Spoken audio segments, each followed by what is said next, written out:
Chapter 750. Recognize family. _3. Old Master Mo sighed. Dad, Mom, I'm going to rest upstairs first, continued Mo Chishin. Go ahead. Old Madam Mo nodded. Wait a sec. Old Master Mo spoke up again. Mo Chishin turned his head. What's up, Dad? Take this. Old Master Mo handed Mo Chishin something. Looking at it, Mo Chishin saw it as a bank card. Dad, I'm not strapped for cash now. Mo Chishin returned the card to Old Master Mo. As Old Master Mo kept a straight face, he said, If I want you to keep it, you keep it. You've been with Yang Yang recently, don't scrimp when you're out. Spend when you should spend, don't worry, we've enough money at home. Dad, I'm really not short of money. Mo Chishin placed the card back on the coffee table and turned to head upstairs. Mo Chishin didn't have a job, nor did he have any savings, so how could it be possible that he wasn't short of money? Old Master Mo picked up the card intending to follow Mo Chishin, but he caught sight of Xiao Yingying in the corner of the living room, drinking water from a cup shed filled at the water cooler. Xiao Yingying had moved into the Mo family home about 4 months ago, and had never left. Seeing Xiao Yingying, Old Master Mo had a pretty good idea of what was happening. Mo Chishin was probably afraid of being ridiculed by Xiao Yingying, and was trying to hold on his last bit of dignity. The kid really had a rough. It was his oversight. Old Master Mo sighed, holding the bank card. He slumped back onto the sofa. Xiao Yingying, over here, had a look of disdain on her face. How old was Mo Chishin? And he actually had the nerve to ask his family for money. She wasn't fooled by his claims of not being short of money or having his own business. She didn't believe a word of it. She was no longer the naive little girl she used to be. In fact, Mo Chishin's reason for doing this was simple. He wanted to attract her attention. He wanted her to fall in love with him. Wasn't this just typical of men? Even though they have a girlfriend, they still flirt around. Did they really think they could deceive her that easily? He was pathetic, thinking he could deceive her? In his dreams. Did he really think she was that naive individual businesswoman, Ai Yang? Did he think he could make her run around in circles like he did with Ai Yang? She was going to be the wife of Mr. Mog. The Mo family was a prestigious family. How did they end up with someone like Mo Chishin? A prodigal son? Such family misfortune. Xiao Yingying quickened her pace, walking ahead of Mo Chishin. She hoped that this could serve as a warning to Mo Chishin, that she had heard every word he had just said. Mo Chishin should not harbor any illusions about deceiving her. Xiao Yingying didn't even bother to take a second look at Mo Chishin. She walked past him haughtily. Zheng Lingling didn't get back home until 2 in the morning, and Sun Wu was still waiting for her. Why are you still up? Zheng Lingling was somewhat surprised. Am I not waiting for you? Said Sun Wu. Oh yes, how is your investigation going? With such a big thing happening, how could he fall asleep? Zheng Lingling took off her coat. I found out everything. Sun Wu impatiently asked. So, what's the real story of your little sister? Zheng Lingling laughed. She's just a country girl named Ai Tsuehua, even a divorcee, with 2 burdens at her side. A country girl? Hearing this, Sun Wu felt relieved. Countryside folks are naive and easy to deal with. In fact, upon learning that Ai Tsuehua was a country girl, Zheng Lingling also breathed a sigh of relief. Moreover, when Ai Tsuehua was in the country, she was married at 16 and knew not a word. She's illiterate. She scoffed. An illiterate girl isn't worthy of setting foot in the Zheng's house. Just wait and see. At the family reuniting ceremony, who knows what antics that country bumpkin will pull. Zheng Lingling squinted her eyes. He'll show that old hag exactly who is suitable to be her real daughter. What do you plan to do? Asked Sun Wu. Zheng Lingling grinned. Making a big, illiterate country girl embarrass herself is just the easiest thing in the world. Sun Wu nodded. You're right. In the blink of an eye, 3 days passed. These days, Old Master and Old Madam Zheng had been hard at work preparing for the family reuniting ceremony. Old Master Zheng had written numerous invitations, inviting all the relatives that had any connection with the Zhengs. Not only that, Old Master and Old Madam Zheng had also booked over 600 tables in Beijing's top 3 hotels. Enough for everyone. The Zheng's house was festively decorated and filled with joy. Watching all of these, Zheng Lingling was burning with jealousy inside. The love one gets for being a biological child is simply irreplaceable. Chapter 751. Recognize family. _4. Even though Ai Tsuehua was just a country bumpkin who couldn't show her face in public, Venerable Mr. Zheng and Mrs. Zheng still liked her so much. Back in the day when she and Sun Wu got married, the Zheng family didn't celebrate as grandly as they are now. It really is infuriating to compare oneself to others. Mom, do you think Grandma will really transfer half of our family's assets to her biological daughter? She overheard it clearly from outside the door. Split it in half? Zheng Lingling pulled the corners of her mouth. If you were her, would you split half of your assets with a stranger instead of leaving it all to your biological daughter? Mrs. Zheng's words were just for show. She had figured it out. There was not a single truth in this old hag's mouth. Shed claimed that she had given up, that she would not search for her biological daughter any longer, yet the moment she turned her back she had found her biological daughter. Now they had even arranged a family reunion. Hearing this, Zheng Xianjing shook her head. No. She added, but we've been so good to her. That biological daughter of hers has been missing for who knows how many years, hasn't done anything, and you've been so devoted to our grandparents. How dare she come in and try to take our things? Because that country bumpkin is her own daughter, replied Zheng Lingling. I wonder if, after today's public humiliation, Mrs. Zheng will still like her biological daughter as much as before. Thinking of this, a glimmer of satisfaction crossed the depths of Zheng Lingling's eyes. Today was the family reunion, and guests began to arrive one after another at the Zheng residence. Everyone was looking forward to seeing the Zheng family's long-lost daughter, missing for 35 years for the first time. Zheng Lingling and her daughter Zheng Xianjing stood at the entrance, warmly welcoming the guests. The more elegantly and graciously they behaved, the cruder and more vulgar Enai Tsuehua, the country bumpkin, would seem in contrast. Enai Tsuehua, herself a country farmer's wife, undoubtedly had two country bumpkin daughters. How could these two country bumpkin girls compare with Zheng Xianjing, who had been nurtured by wealth since childhood? Zheng Xianjing was a distinguished phoenix. They couldn't even match up to little sparrows. Lingling. Just then a familiar voice sounded through the air. Zheng Lingling looked up and saw that it was the venerable Mr. and Mrs. Mo, Aunt Mo. Zheng Lingling greeted politely, just realizing that Mo Qishan had also come. What was Mo Qishan doing here? The Mo family wasn't aiming for Zheng Xianjing, right? Mo Qishan was 29 this year, a suitable age for marriage.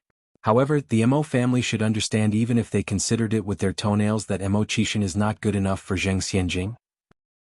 Mo Qishan doesn't even deserve to carry Zheng Xianjing's shoes. A toad lusting after swan meat. Distaste flickered in Zheng Lingling's eyes as she smiled and ushered the Mo family into the house. Aunt Mo, Uncle Mo, please come in. Mrs. Mo said with a smile. Lingling, you'll have to stop calling me Aunt Mo soon. Why? Zheng Lingling asked. Mrs. Mo replied with a smile, because of difference in familial seniority. Technically we're of the same generation. Your mother even outranks me. After all, her son was going to marry the granddaughter of Mrs. Zheng. The remark made Zheng Lingling feel a sudden jolt in her heart.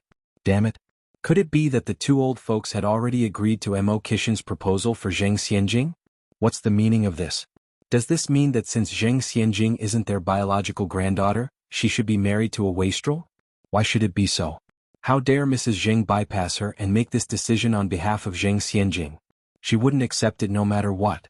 Zheng Lingling's features almost contorted, her smiling expression gradually faded. She didn't even want to bother with Mrs. Mo anymore. Noticing a shift in Zheng Lingling's demeanor, Mrs. Mo frowned slightly. Zheng Lingling always seemed pleasant in her memories. But today Zheng Lingling came across as something of an ingrate. It was a great difficulty for Mrs. Zheng to find her biological daughter. Why was Zheng Lingling being such a sour face about it? Even if she was unhappy, she shouldn't show it. The venerable Mr. and Mrs. Zheng soon emerged to welcome the guests. Erwin. People certainly look fresher when they have good news. That day, the venerable Mr. and Mrs. Zheng were full of vigor, looking almost a decade younger. Aching, congratulations. Mrs. Mo said, smiling. Thank you. Mrs. Zheng beamed. Mrs. Mo then asked, by the way, where's Ting Ting? Chapter 752, Recognize Family. _5. They haven't arrived yet. You all can come in first. Mrs. Zheng continued. Zheng Jun and I have consulted with someone to calculate the timing. They should be here promptly at 10:30 in the morning, which is just half an hour from now. Mrs. Mo teased. Aching, didn't you used to hate feudal superstitions? When did you start believing in this?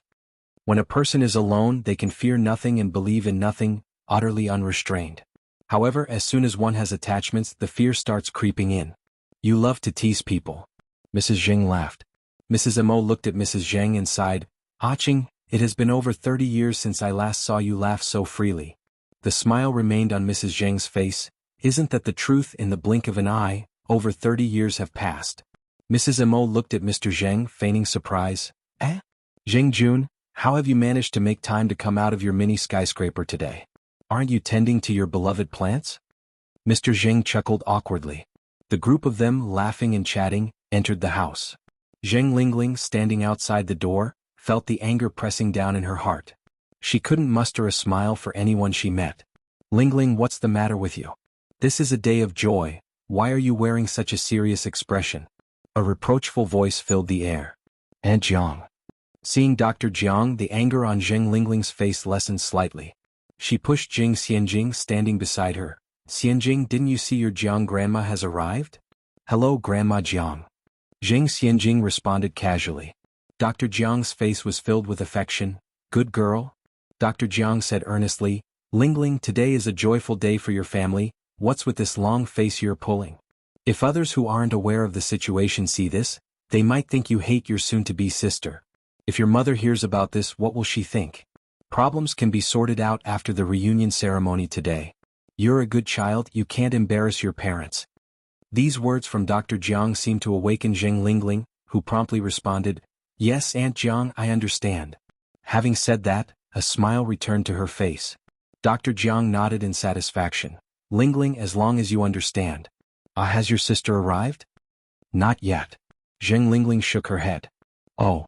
Dr. Jiang glanced at the guests coming and going, then I'll go in first. Other than Zheng Lingling, Zheng Sheng and Zheng Gao, the two brothers, were also having trouble addressing their feelings about Zheng Tingting's return. With nobody to succeed Mr. Zheng by default, the duo would inherit the family fortune. But now, Zheng Tingting has actually returned. Zheng Tingting is the one with the real Zheng family bloodline. From the moment the two brothers walked in the door with their families, their faces were long. Zheng Lingling enthusiastically welcomed them. Uncle 2, Aunt 2, Uncle 3, Aunt 3, please come inside. Ingyue, I barely recognized you two after such a long time. Truly, a girl can change a lot when she grows up. You're both more beautiful than ever. Zheng Ingyue and Zheng Yingmei are Zheng Sheng's second and third daughters respectively. Zheng Gao only has one son, Zheng Mingming. Everyone loves flattery. Hearing it, Zheng Ingyue and Zheng Yingmei beamed. Thank you for the compliment, cousin. But Zheng Sheng and Zheng Gao were unable to muster a smile. With solemn expressions they went into the house. Shortly after, smiles returned to their faces. Because they heard some news. This niece they've never met before is a country bumpkin, she can't even read. Even if Mrs. Zheng and Mr. Zheng were to hand her all their assets, she probably won't be able to hold on to them. When that time comes, the Zheng family fortune will naturally return to its rightful owners. Maybe this country girl will even embarrass herself later. Soon after, Mrs. Shangguan also arrived. Zheng Lingling only had information on Ni Tsuehua and had no knowledge of the connection between Ni Tsuehua and Shangguan Dehui. Seeing Mrs. Shangguan, a trace of surprise flashed in Zheng Lingling's eyes. The Shangguan family usually doesn't interact much with the Zheng family. How did Mrs. Shangguan also end up here? It appears that these two resilient old folks are really going to great lengths for their biological daughter. 15 minutes left till 10:30. Mr. and Mrs. Zheng, Mr. and Mrs. Mo, and Mrs. Shangguan all stood by the door. The servants were standing by with firecrackers and fireworks, ready to celebrate the special occasion. Chapter 753. Recognize Family. _6. Zheng Lingling, Sun Wu, and Zheng Xianjing stood next to Mrs. Zheng, all their eyes looking in the same direction not too far away. Zheng Xianjing couldn't wait to see those country bumpkins. She was even more hoping that these country bumpkins would make fools of themselves. Perhaps those country bumpkins would not even be able to speak standard Mandarin. Thinking about this, Zheng Xianjing's eyes were filled with disdain. At this moment, two black cars slowly appeared in everyone's sight. Mrs. Zheng tightly held Mr. Zheng's hand, excitedly said, "They're coming. They're coming." Bang bang bang. The sound of firecrackers and fireworks echoed in the air. The black cars stopped one after another. The servants immediately ran over to open the car doors. A couple came out of the first car. The woman had an exquisite appearance, making it difficult to tell her real age.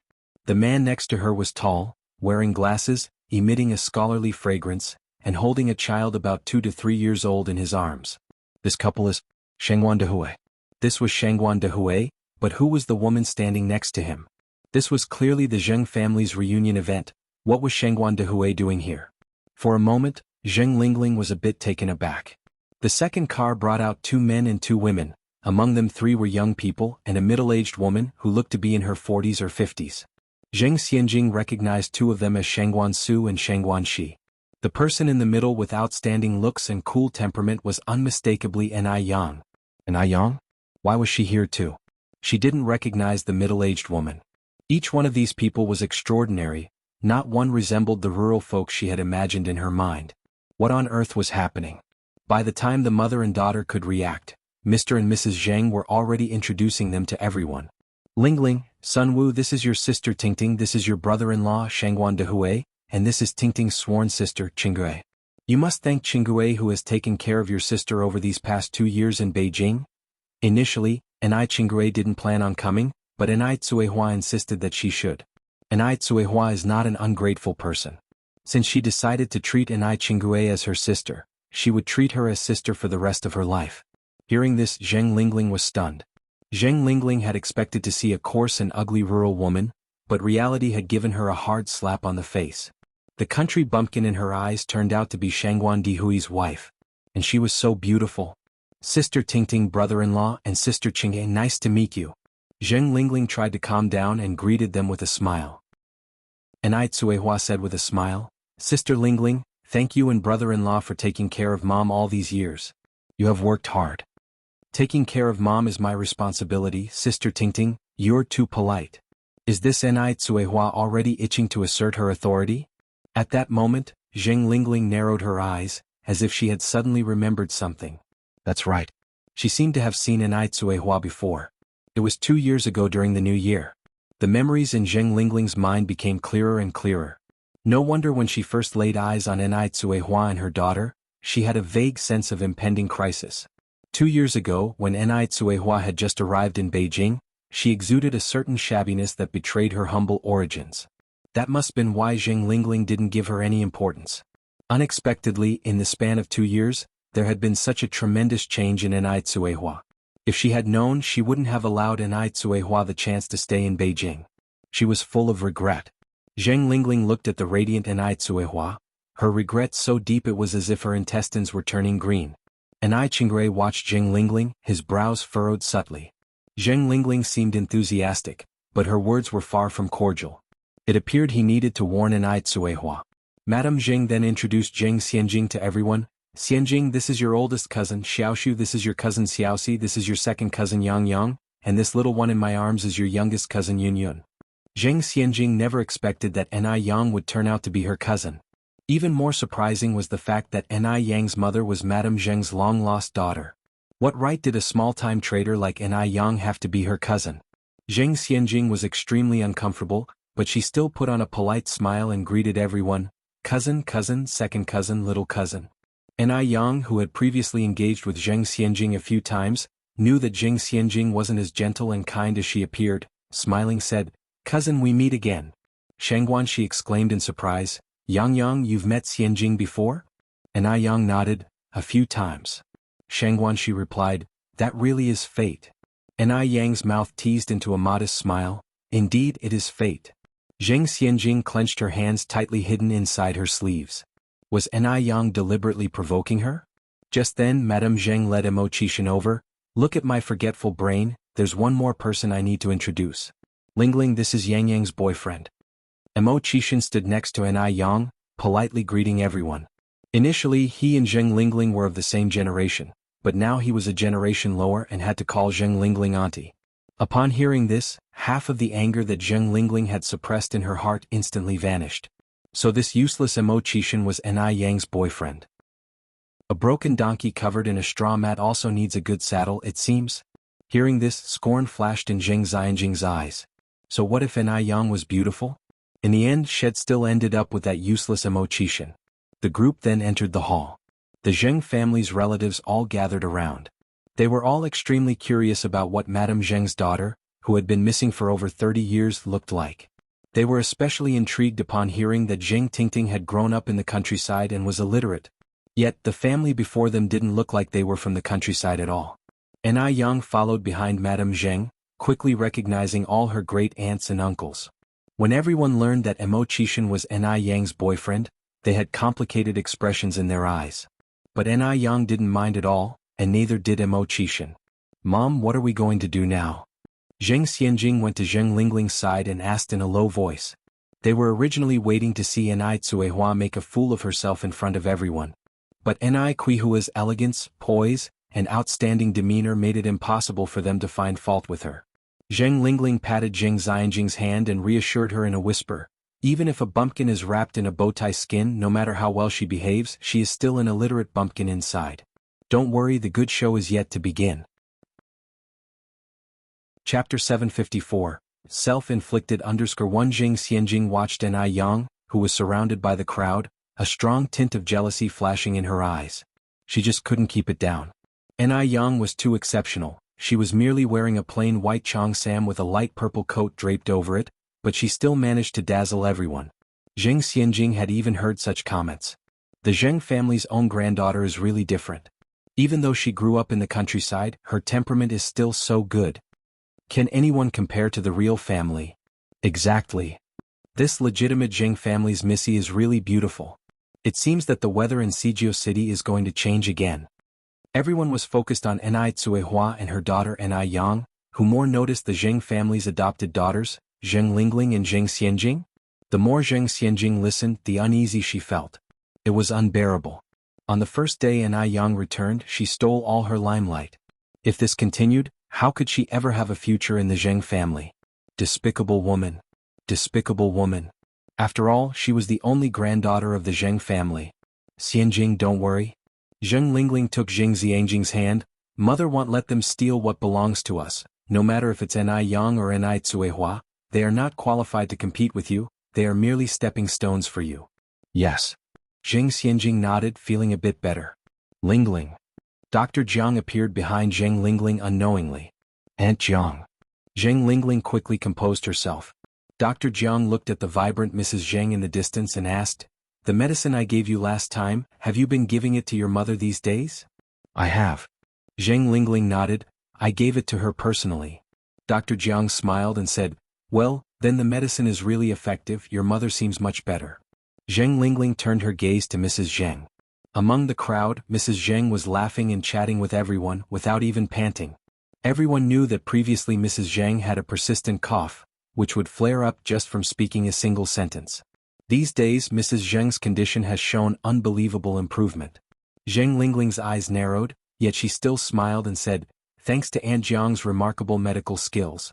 Otherwise, my mother wouldn't have recovered so quickly." Dr. Jiang modestly laughed. Halfway into the banquet, it was time for the dance session. The waltz music flowed gently around the hall. Old Mrs. Zheng smiled and said, "You youngsters go dance, I'm too old to join the fun." Zheng Lingling chuckled as she approached Mrs. Zheng. "Mother, you are wrong. Being the star of tonight, Tingting should be the one to dance the opening dance." Ni Cuihua had grown up in the countryside and only married Shangguan Dehui 3 months ago.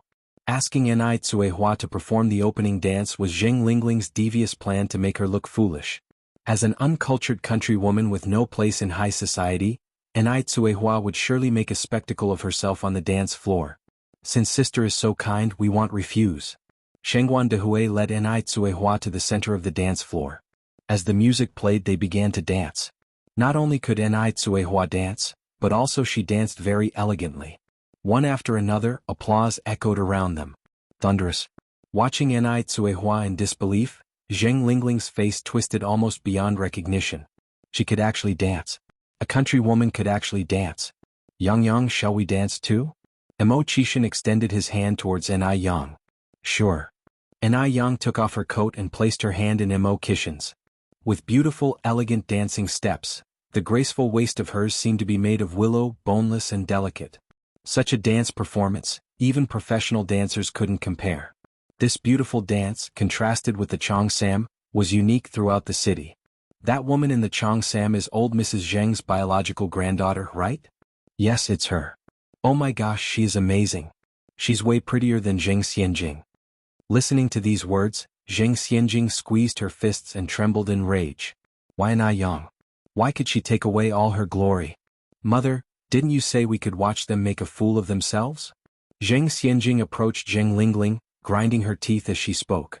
Zheng Lingling was also extremely upset, her face alternating between green and white. How was she to know that Nai Tsuehua could actually dance?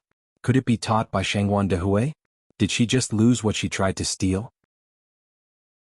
Chapter 755, Self-Inflicted Underscrew. Zheng Lingling could not help but despise herself for letting Nai Tsuehua open the dance floor. Mom, what should we do now? Zheng Xianjing then asked.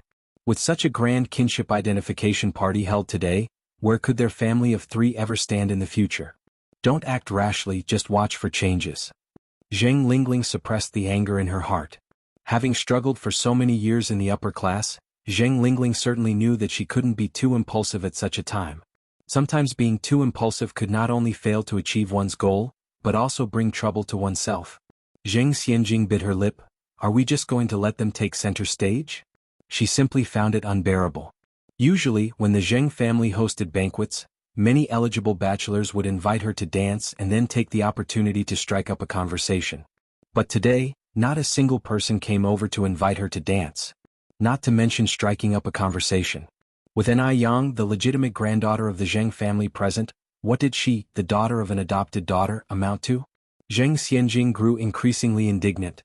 She wanted to smash the wine glass she was holding. At this moment, Nai Yang passed by her. The person accompanying Nai Yang was a well-known socialite from Beijing.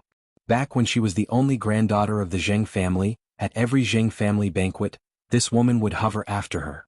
But in the blink of an eye, her object of flattery had turned into Nai Yang. Zheng Xianjing, glancing at the blooming smile on Nai Yang's face, squinted. Nai Yang was wearing a cheongsam and a pair of silver-white high heels. If she fell by accident, her position would definitely be very ungraceful. Zheng Xianjing cornered her lips, holding her wine glass, and quietly stretched out her right foot. Nai Yang seemed not to see Zheng Xianjing's small action, her eyebrows and eyes as usual. While talking to the socialite next to her, she kept walking forward. At this moment, thud. Zheng Xianjing stumbled and fell flat on the ground, her red wine spilling all over the floor. The previously lively banquet hall quieted down. Everyone's eyes were looking in this direction. A banquet was a solemn occasion. Everyone's every word and action were extremely careful. They cared greatly about their image. There was never someone like Zheng Xianjing who couldn't even walk properly. Who is that person who fell? Today there are those who are pleased and those who are downtrodden. She is the daughter of the Zheng family's adopted daughter. In public, really quite embarrassing. Understand, her heart must be unpleasant right now. It's normal for her to lose her cool. Alas, there really is a difference between one's own and not one's own. The voices of the crowd drilled into Zheng Xianjing's ears incessantly. She lay on the ground, her hands tightly gripping the carpet, her knuckles already turning slightly white. Clearly, the one who should be embarrassed was Nai Yang, so why had she become the one lying on the ground? Just then, a fair and graceful hand stretched out in front of Zheng Xianjing. The nails were neatly trimmed, translucent with a faint hint of pink. They looked very nice. Sister Xianjing, how could you be so careless? Get up quickly. Zheng Xianjing looked up and caught sight of a face as white as jade. It was Nai Yang. The person who had just made her stumble and made a fool of herself was surely Nai Yang. Nai Yang, this little bitch. What was she doing now? Was she demonstrating her power to her? Zheng Xianjing's face turned whiter and whiter as she stared at Nai Yang. Sister Xianjing, what's wrong? Are you not feeling well? A faint smile spread across Nai Yang's face, her eyes shimmering with concern. This stirred up a lot of speculation among the people around them. Zheng's grandmother's attention was quickly drawn to the anomaly here. At this moment, Zheng Xianjing had no choice but to swallow her pride. She handed her hand to Nai Yang. Thank you for your concern, little sister. I'm fine. That's good. Nai Yang helped Zheng Xianjing up, her tone indifferent. Sister Xianjing, be careful when you walk in the future. You were lucky today. If one day you happen to fall onto a chair or wall, you might not be so fortunate. That last line was both a hit and a warning. After finishing speaking, Nai Yang turned around and left. Zheng Xianjing looked up at Nai Yang's retreating figure. She knew that all of this was surely Nai Yang's doing. It was Nai Yang who made her look bad. Xianjing, what was that all about just now? Zheng Lingling walked over from the other side, her eyebrows and eyes filled with reproach. At such an important occasion, how could you lose your poise like that? She had originally arranged for Zheng Xianjing to shine today. Chapter 756, Self-Inflicted _3. Let everyone see that although Zheng Xianjing isn't of the Zheng family bloodline, she resembles the Zheng family more than the real blood members. Unexpectedly, in the blink of an eye, Zheng Xianjing has been made such a big fool. It's Ai Yang's fault. It's all that little bitch. Zheng Xianjing's eyes turned red in grievance. Zheng Lingling slightly furrowed her brows, her eyes shifted from blame to heartache. I didn't expect Ai Yang to be so arrogant. It was just her first day back and she dared to openly bully Zheng Xianjing. Mom, you have to get revenge for me, Zheng Xianjing said. Zheng Lingling patted Zheng Xianjing's hand. Don't worry, there's plenty of time in the future. They'll first get you changed into a fresh set of clothes. Zheng Xianjing nodded. The people attending today's banquet were all prestigious figures in Beijing. Have you heard? Mr. Du from the south came to our Beijing not long ago. Mr. Du? Which Mr. Du?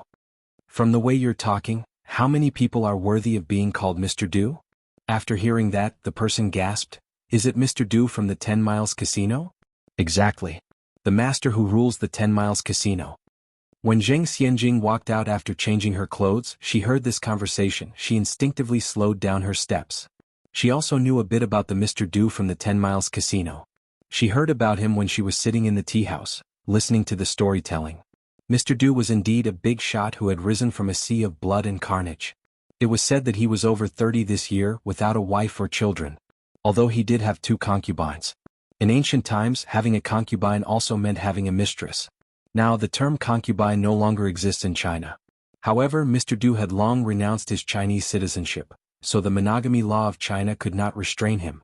Yet, such a man could become the head honcho of the 10 Miles Casino. There were many legends about Mr. Du, but few people had actually seen him.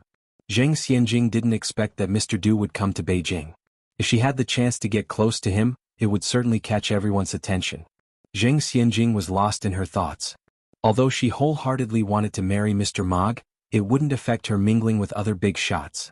More so, if it's a major figure like Mr. Du, if she was able to marry Mr. Mog and make Mr. Du respect her, becoming a servant under her skirt, would anyone in Beijing still dare to look down on her? She was so beautiful, as long as she was given a chance to get close to Mr. Du, she could definitely catch his attention. Thinking this, Zheng Xianjing's steps became light and fluttery. After the banquet ended, Ai Cuihua and Ai Yang and their group didn't leave, but stayed at the Zheng family's house. The old madam wanted them to stay for a while.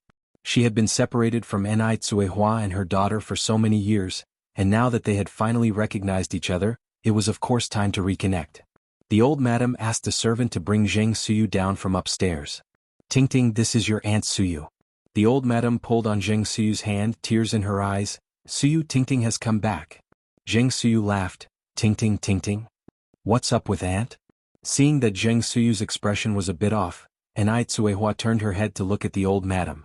The old madam sighed. Your aunt received a shock many years ago, and her mental state hasn't been clear ever since. Ai Cuihua nodded.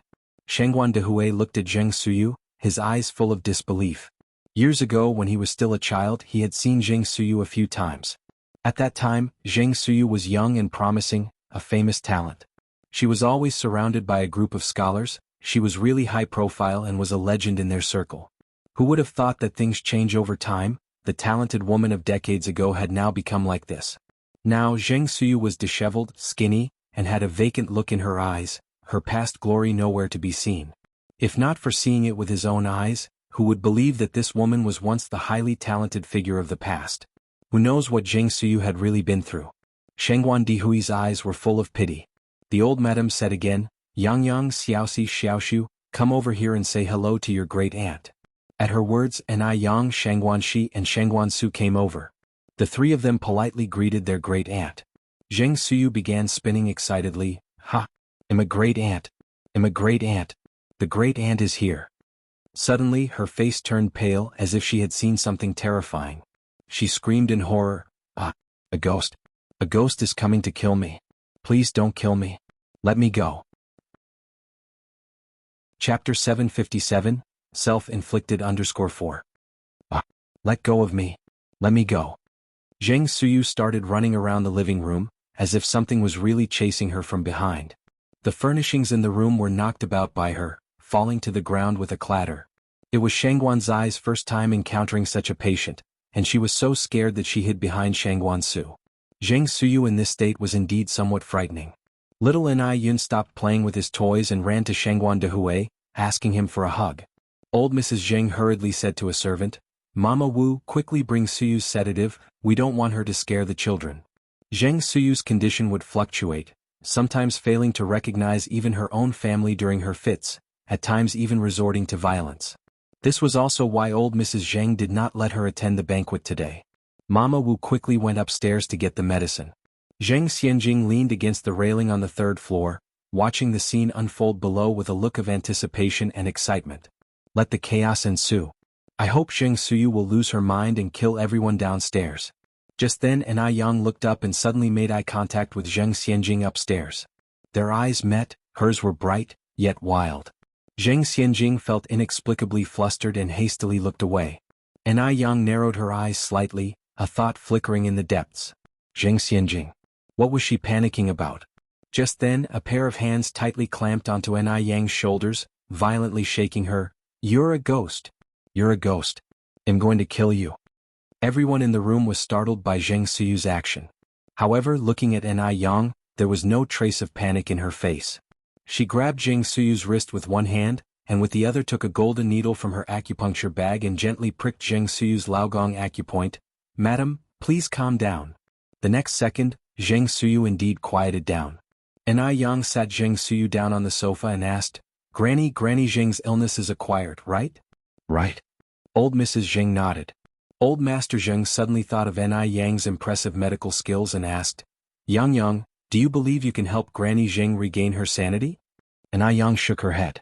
In her previous life she hadn't studied mental illnesses, but she knew for certain that her master would have a solution. Ni Yang squinted, thinking about when she could visit her master.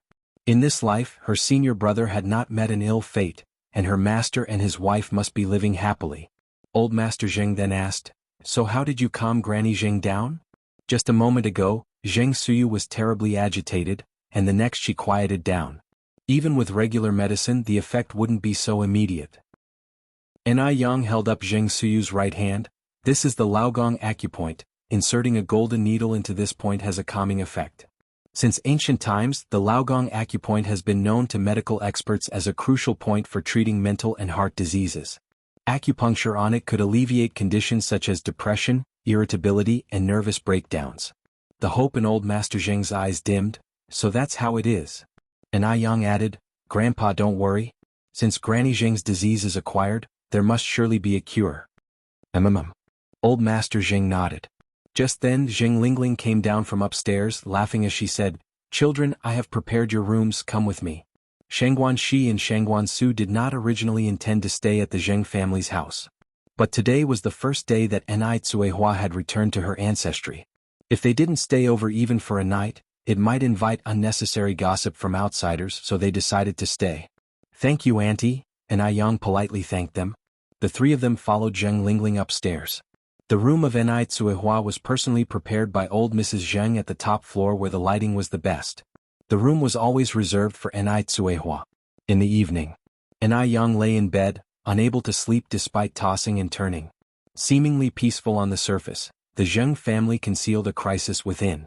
For example, the illness of old Master and old Mrs. Zheng. Why were they chronically ill? Why were toxins present in their bodies? Also, Zheng Suyu, what led to Suyu's madness? Was there something hidden beneath all this? With all these thoughts and the unfamiliarity of the bed, she ended up spending the whole night without sleep. Early the next morning, Ni Yang got out of bed. Although she had not slept well all night, her face did not show the slightest sign of fatigue.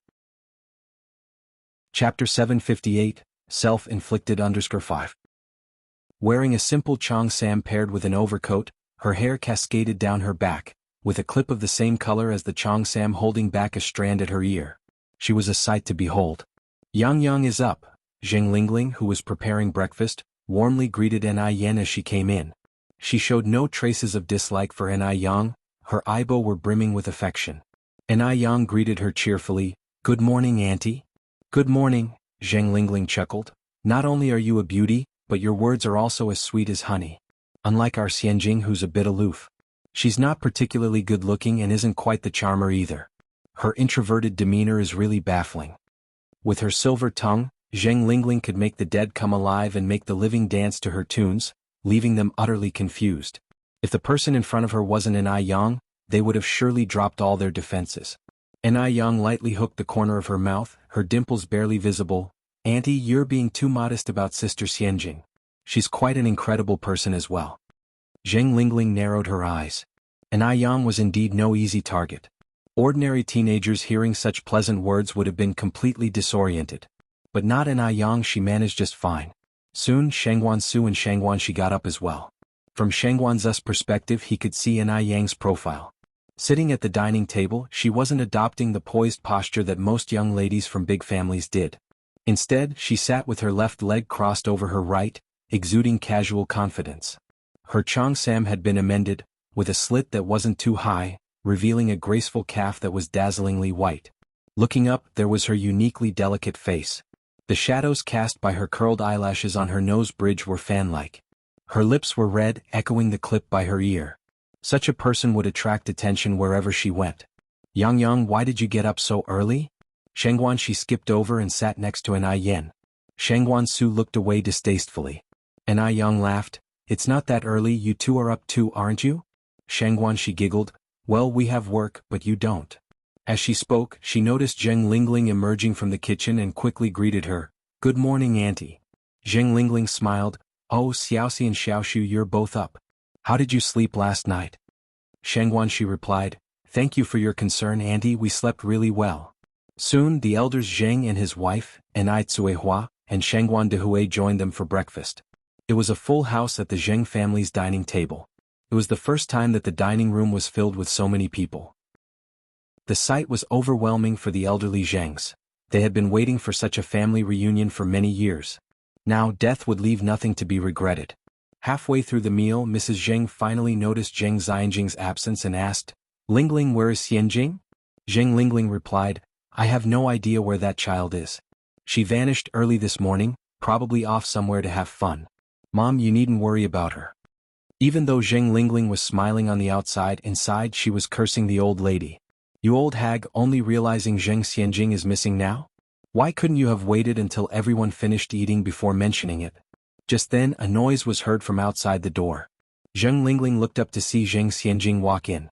With a frown, Zheng Lingling scolded, "Xianjing, where have you been all this time? Didn't you know we were all eating? You have no manners." Zheng Xianjing wasn't alone. She was supporting a smiling Zheng Suyu.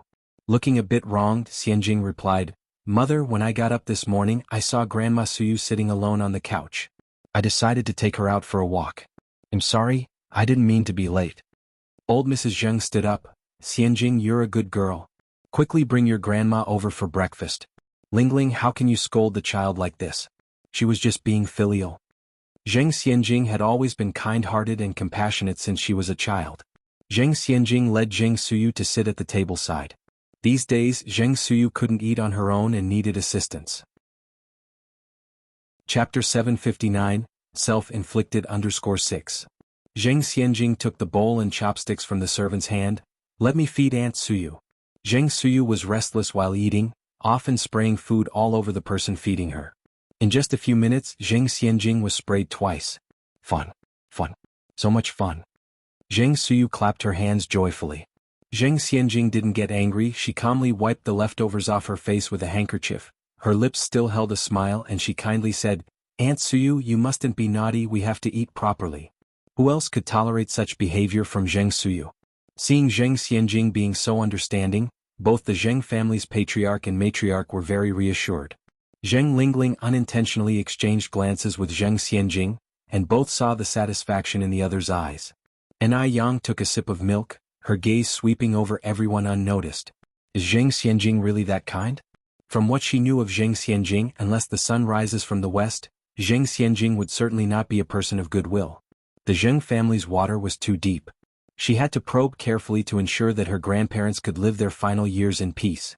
After breakfast was over, everyone began to go about their business. Shangguan Su and Shangguan Shi went to work. Before they left, they informed the matriarch that they would not be coming the next evening.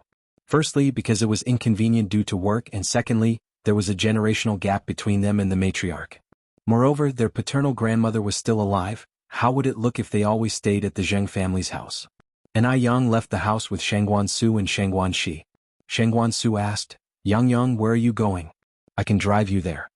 And Yang replied, no need, I will ride my bike. I have several places to go this afternoon, it would be inconvenient if you were to drive me. Alright then, just be careful on the way. Shangguan Su instructed her. Okay. And Yang nodded. At that moment, the matriarch came out from inside. Yang, where are you going? Our family might lack other things, but we have plenty of cars.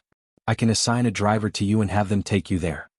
Upon hearing this, Zheng Lingling's face was full of disbelief. What? This old hag actually wanted to assign a driver to Yang? She had served this old hag in the Zheng family for so many years, and the old hag had never thought of assigning a driver to Zheng Xianjing. What did she mean by this now? Was she deliberately trying to embarrass her? Anger was seething up inside Zheng Lingling, but she could not vent it out. And Yang smiled and said, no need, Grandma, I prefer to ride my bike. She preferred bicycles over cars, and Yang was someone who was immensely nostalgic. This bicycle had been with her since she started her business 2 years ago, she couldn't bear to retire it. With Yang's current financial status, if she wanted to switch to a car, she wouldn't have to consider it at all. She could easily afford not just 1 but 10 cars without batting an eyelid. And Yang was the type who silently amassed wealth. Let me assign a driver for you then, riding a bike requires pedaling, it's so tiring, the matriarch insisted. And Yang replied, not at all, I have to leave now, Grandma, bye. The matriarch helplessly laughed. This child? Shangguan Dehui didn't have class today, he had already discussed with Enai Tsuehua the night before about bringing the Zheng family patriarch and matriarch out for fun today. Throughout these years, the elderly couple had been continually searching for Enai Tsuehua, without taking the time to enjoy themselves. Enai Tsuehua said, why don't you come with us, Lingling? Sure. Zheng Lingling nodded. It was an important occasion. Of course she would go. What if, in her absence, the old Master Zheng and Madame Zheng handed all the Zheng family's property over to Enai Tsuehua? She had to closely watch Mr. Zheng and Mrs. Zheng at all times. Now it was already April, the sunshine was warm, both sides of the road were lined with cherry trees, which were just blooming right now. The beautiful pink blossoms were a sight to behold from afar. Yang was cycling down the road, the gentle breeze stirred up the pink cherry blossoms, creating a flurry of petals. Petals fell into her hair, onto her shoulders, and brushed past her cheeks, causing her to instinctively stretch her arms wide. Yang had good control of her bike. Even with her arms outstretched, she cycled steadily. From afar, she exhibited a vibrant sense of beauty and skill. A black car whisked past her. Just as the black car drove by, a figure dashed across from the other side of the road. Yang quickly braked and jumped off the bike. Are you okay, sis? The girl appeared 16 or 17 years old, her face smeared with a layer of dark dust, making it hard to see her actual features. However, her giant sparkling eyes lit up her face. Although it was already April, she was still wearing a thick cotton-padded jacket with floral patterns. The girl was about to say something when a pallid woman rushed from the side, grabbed her arm and started running. Xiaoyun, let's go, we're running out of time. Wu Yinyun had no time to respond and hurriedly followed her mother. The mother and daughter ran all the way to stop in front of a large hotel. The mother's name was Yen Erju. As she ran, Yen Erju instructed Wu Yinyun, Xiaoyun, remember to serve yourself plenty of meat and vegetables. Aim for things like roast chicken and pork knuckle. Your grandma hasn't tasted meat for a long time. Wu Yinyun nodded, okay mom. I understand. Starting yesterday, the hotel began offering a buffet service, with an abundance of food. Many who had difficulty getting a good meal or were financially strained, would come to eat at this buffet. Not only could they eat their fill, but they could also take some home. The banquet was rumored to have been sponsored by a wealthy family celebrating the return of their long-lost daughter. This indeed was a good deed. Besides this mother and daughter, many others came from afar, making the hotel lobby extremely crowded. Meanwhile in the car, a man who had been calmly reading the newspaper suddenly put it down and looked back. However, due to the high speed of the car, he could no longer see the road behind clearly. Mr. Du, what are you looking at? Wang Ziki, the driver, looked back and asked. Nothing. Mr. Du picked up the newspaper again, asking, how is the investigation going? Wang Ziki of course knew what Mr. Du was referring to and replied, we have some leads now. Mr. Du's expression changed, when can we get a definitive answer? He never cared about the process in his work, only the results. We need to confirm a few more things. Wang Ziki responded. Wang Ziki knew Mr. Du well. If he didn't have any leads by now, Mr. Du would not be sitting back and reading the paper so tranquilly. Mr. Du nodded. All right, I'm waiting for the results. Wang Ziki continued. The fourth lady called yesterday. Mr. Du remained silent. Observing Mr. Du's expression, Wang Ziki added, after you cut off all her funding, she's been living poorly. Often going meal to meal, she brought it upon herself. You don't need to sympathize with people like her. Mr. Du spoke indifferently, clearly unaffected by whatever plight the fourth lady found herself in. Chapter 760. The Secret of Ginseng Soup _1/4 Miss is a typical internet critic, enjoying the money of Master Du on the one hand, while on the other hand she curses him as the most evil capitalist, wanting to overthrow the Master Du, acting recklessly. Now that Master Du has cut off all her sources of income, she certainly deserves it. After thinking about it, Wang Ziki continued, so we just let fourth Miss go like this? Master Du used to spoil fourth Miss, or else he wouldn't have indulged her for such a long time. After a while, Master Du's voice echoed in the air. She wanted freedom, didn't she? Then he'll give her freedom. Wang Ziki was taken aback. Was Master Du completely giving up on fourth Miss? Master Du continued, from now on if she calls, you don't need to answer. All right. Wang Ziki nodded agreement. Today is the opening day of Beijing's 15th Fair-Skin Beauty store.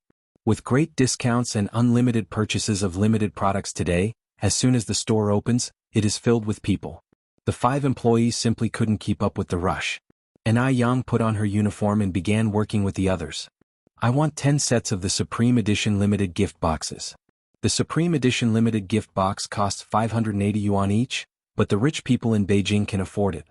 It was supremely difficult to get one of these limited edition gift boxes before, as this rare opportunity of unrestricted purchasing arose with the opening of the new store. Of course people wanted to buy more. Ai Yang smiled slightly. I'm sorry customer, but each person is limited to purchasing one Supreme Edition limited gift box. I thought it wasn't restricted today? The voice of the person sounded obviously unhappy. Ai Yang explained, no restriction means the total quantity is not restricted. As long as customers visit the store, everyone can purchase the limited products.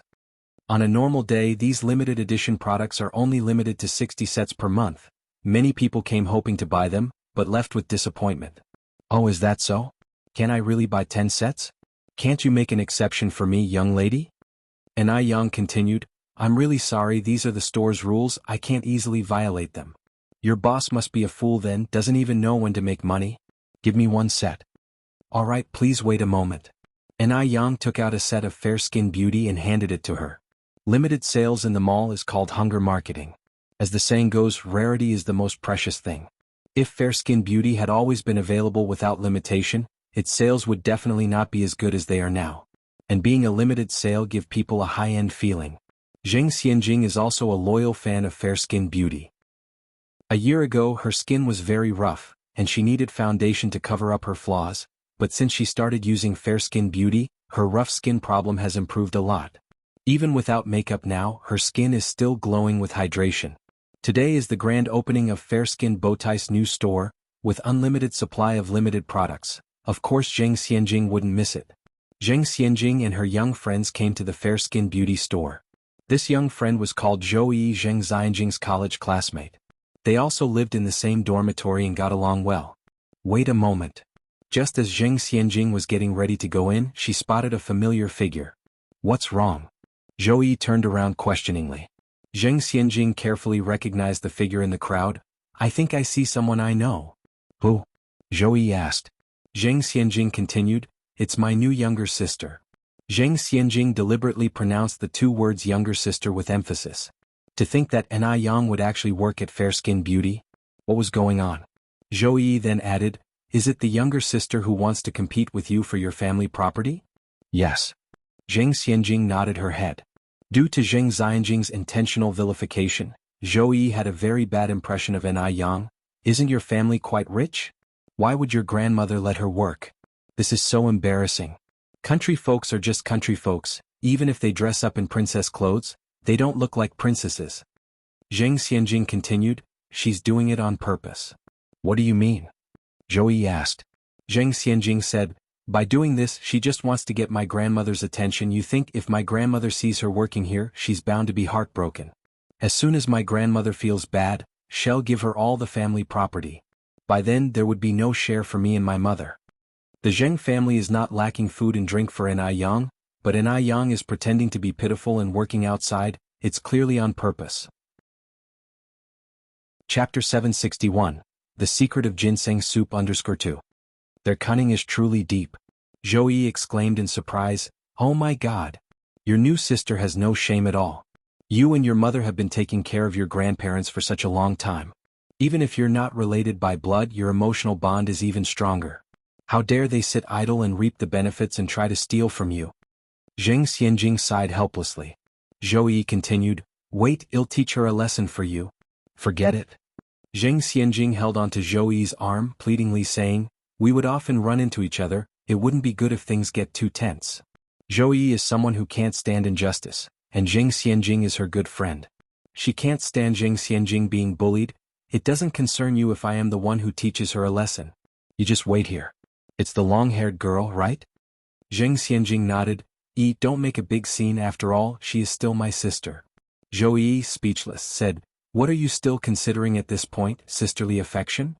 Then Zhou Yi turned and walked towards the store. Watching her figure, an imperceptible smirk appeared at the corners of Zheng Xianjing's mouth. Zhou Yi is quite naive and easy to inflame, just like a firecracker, ready to explode at the slightest provocations. Perhaps she reads too many martial arts novels, aspiring to be a chivalrous woman who vanquishes evil. This time Ai Yang might be in trouble. The store is crowded with people lining up. Even if Zhou Yi wanted to make it difficult for Ai Yang, she couldn't do it immediately. Zhou Yi stood in line observing Ai Yang. As she got closer to the front of the line, she suddenly realized that Zheng Xianjing's sister was incredibly beautiful.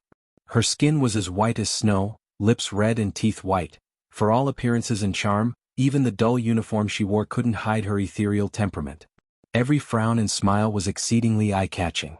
She, a woman herself, found her eyes brightening and heart fluttering at the sight.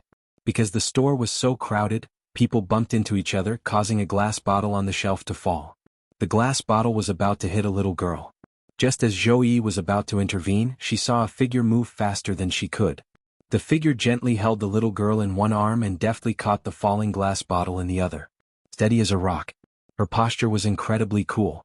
Zhou Yi stood in stunned silence. A heroine. She was precisely the type of heroic woman she imagined in her mind. "Are you okay, little girl?" Ai Yang put back the glass bottle and looked down at the little girl. "I'm fine." The little girl shook her head and quickly ran to her mother saying, "Mama?" The mother, engrossed in her conversation, had missed the small incident entirely. Zhou Yi's gaze toward Ai Yang gradually turned into admiration. Ai Yang looked beautiful when she smiled and had adorable dimples, and she was incredibly agile. It was hard for anyone to dislike her. After a while it was finally Zhou Yi's turn. Outside the door, the smugness in Zheng Xianjing's eyes became more apparent. At this point, Zhou Yi, who was earlier planning to give Zheng Xianjing a piece of her mind, had put that thought at the back of her mind. "Excuse me, miss, I need a bottle of whitening cream and wrinkle cream." "All right." Ai Yang nodded lightly. Zhou Yi scratched her head and continued, "Can I ask what your name is?" She was really curious. "Ai Yang." Ai Yang's tone was light. "Ai Yang, what a lovely name. Ai Yang, have you ever practiced martial arts?" Zhou Yi made a few gestures on the spot. "You were so cool back there." Ai Yang smiled and said, "Thank you. I have practiced martial arts and Chinese kung fu for a few years." In her previous life, she had mastered kung fu and martial arts to protect herself but was still schemed upon. In this life, her senses had become sensitized ever since she saved that high official in Dam Village. The combination of her heightened senses and martial arts made her movements more agile. Zhou Yi nodded, "So that's how it is." Outside the door, the more Zheng Xianjing watched, the more something seemed wrong.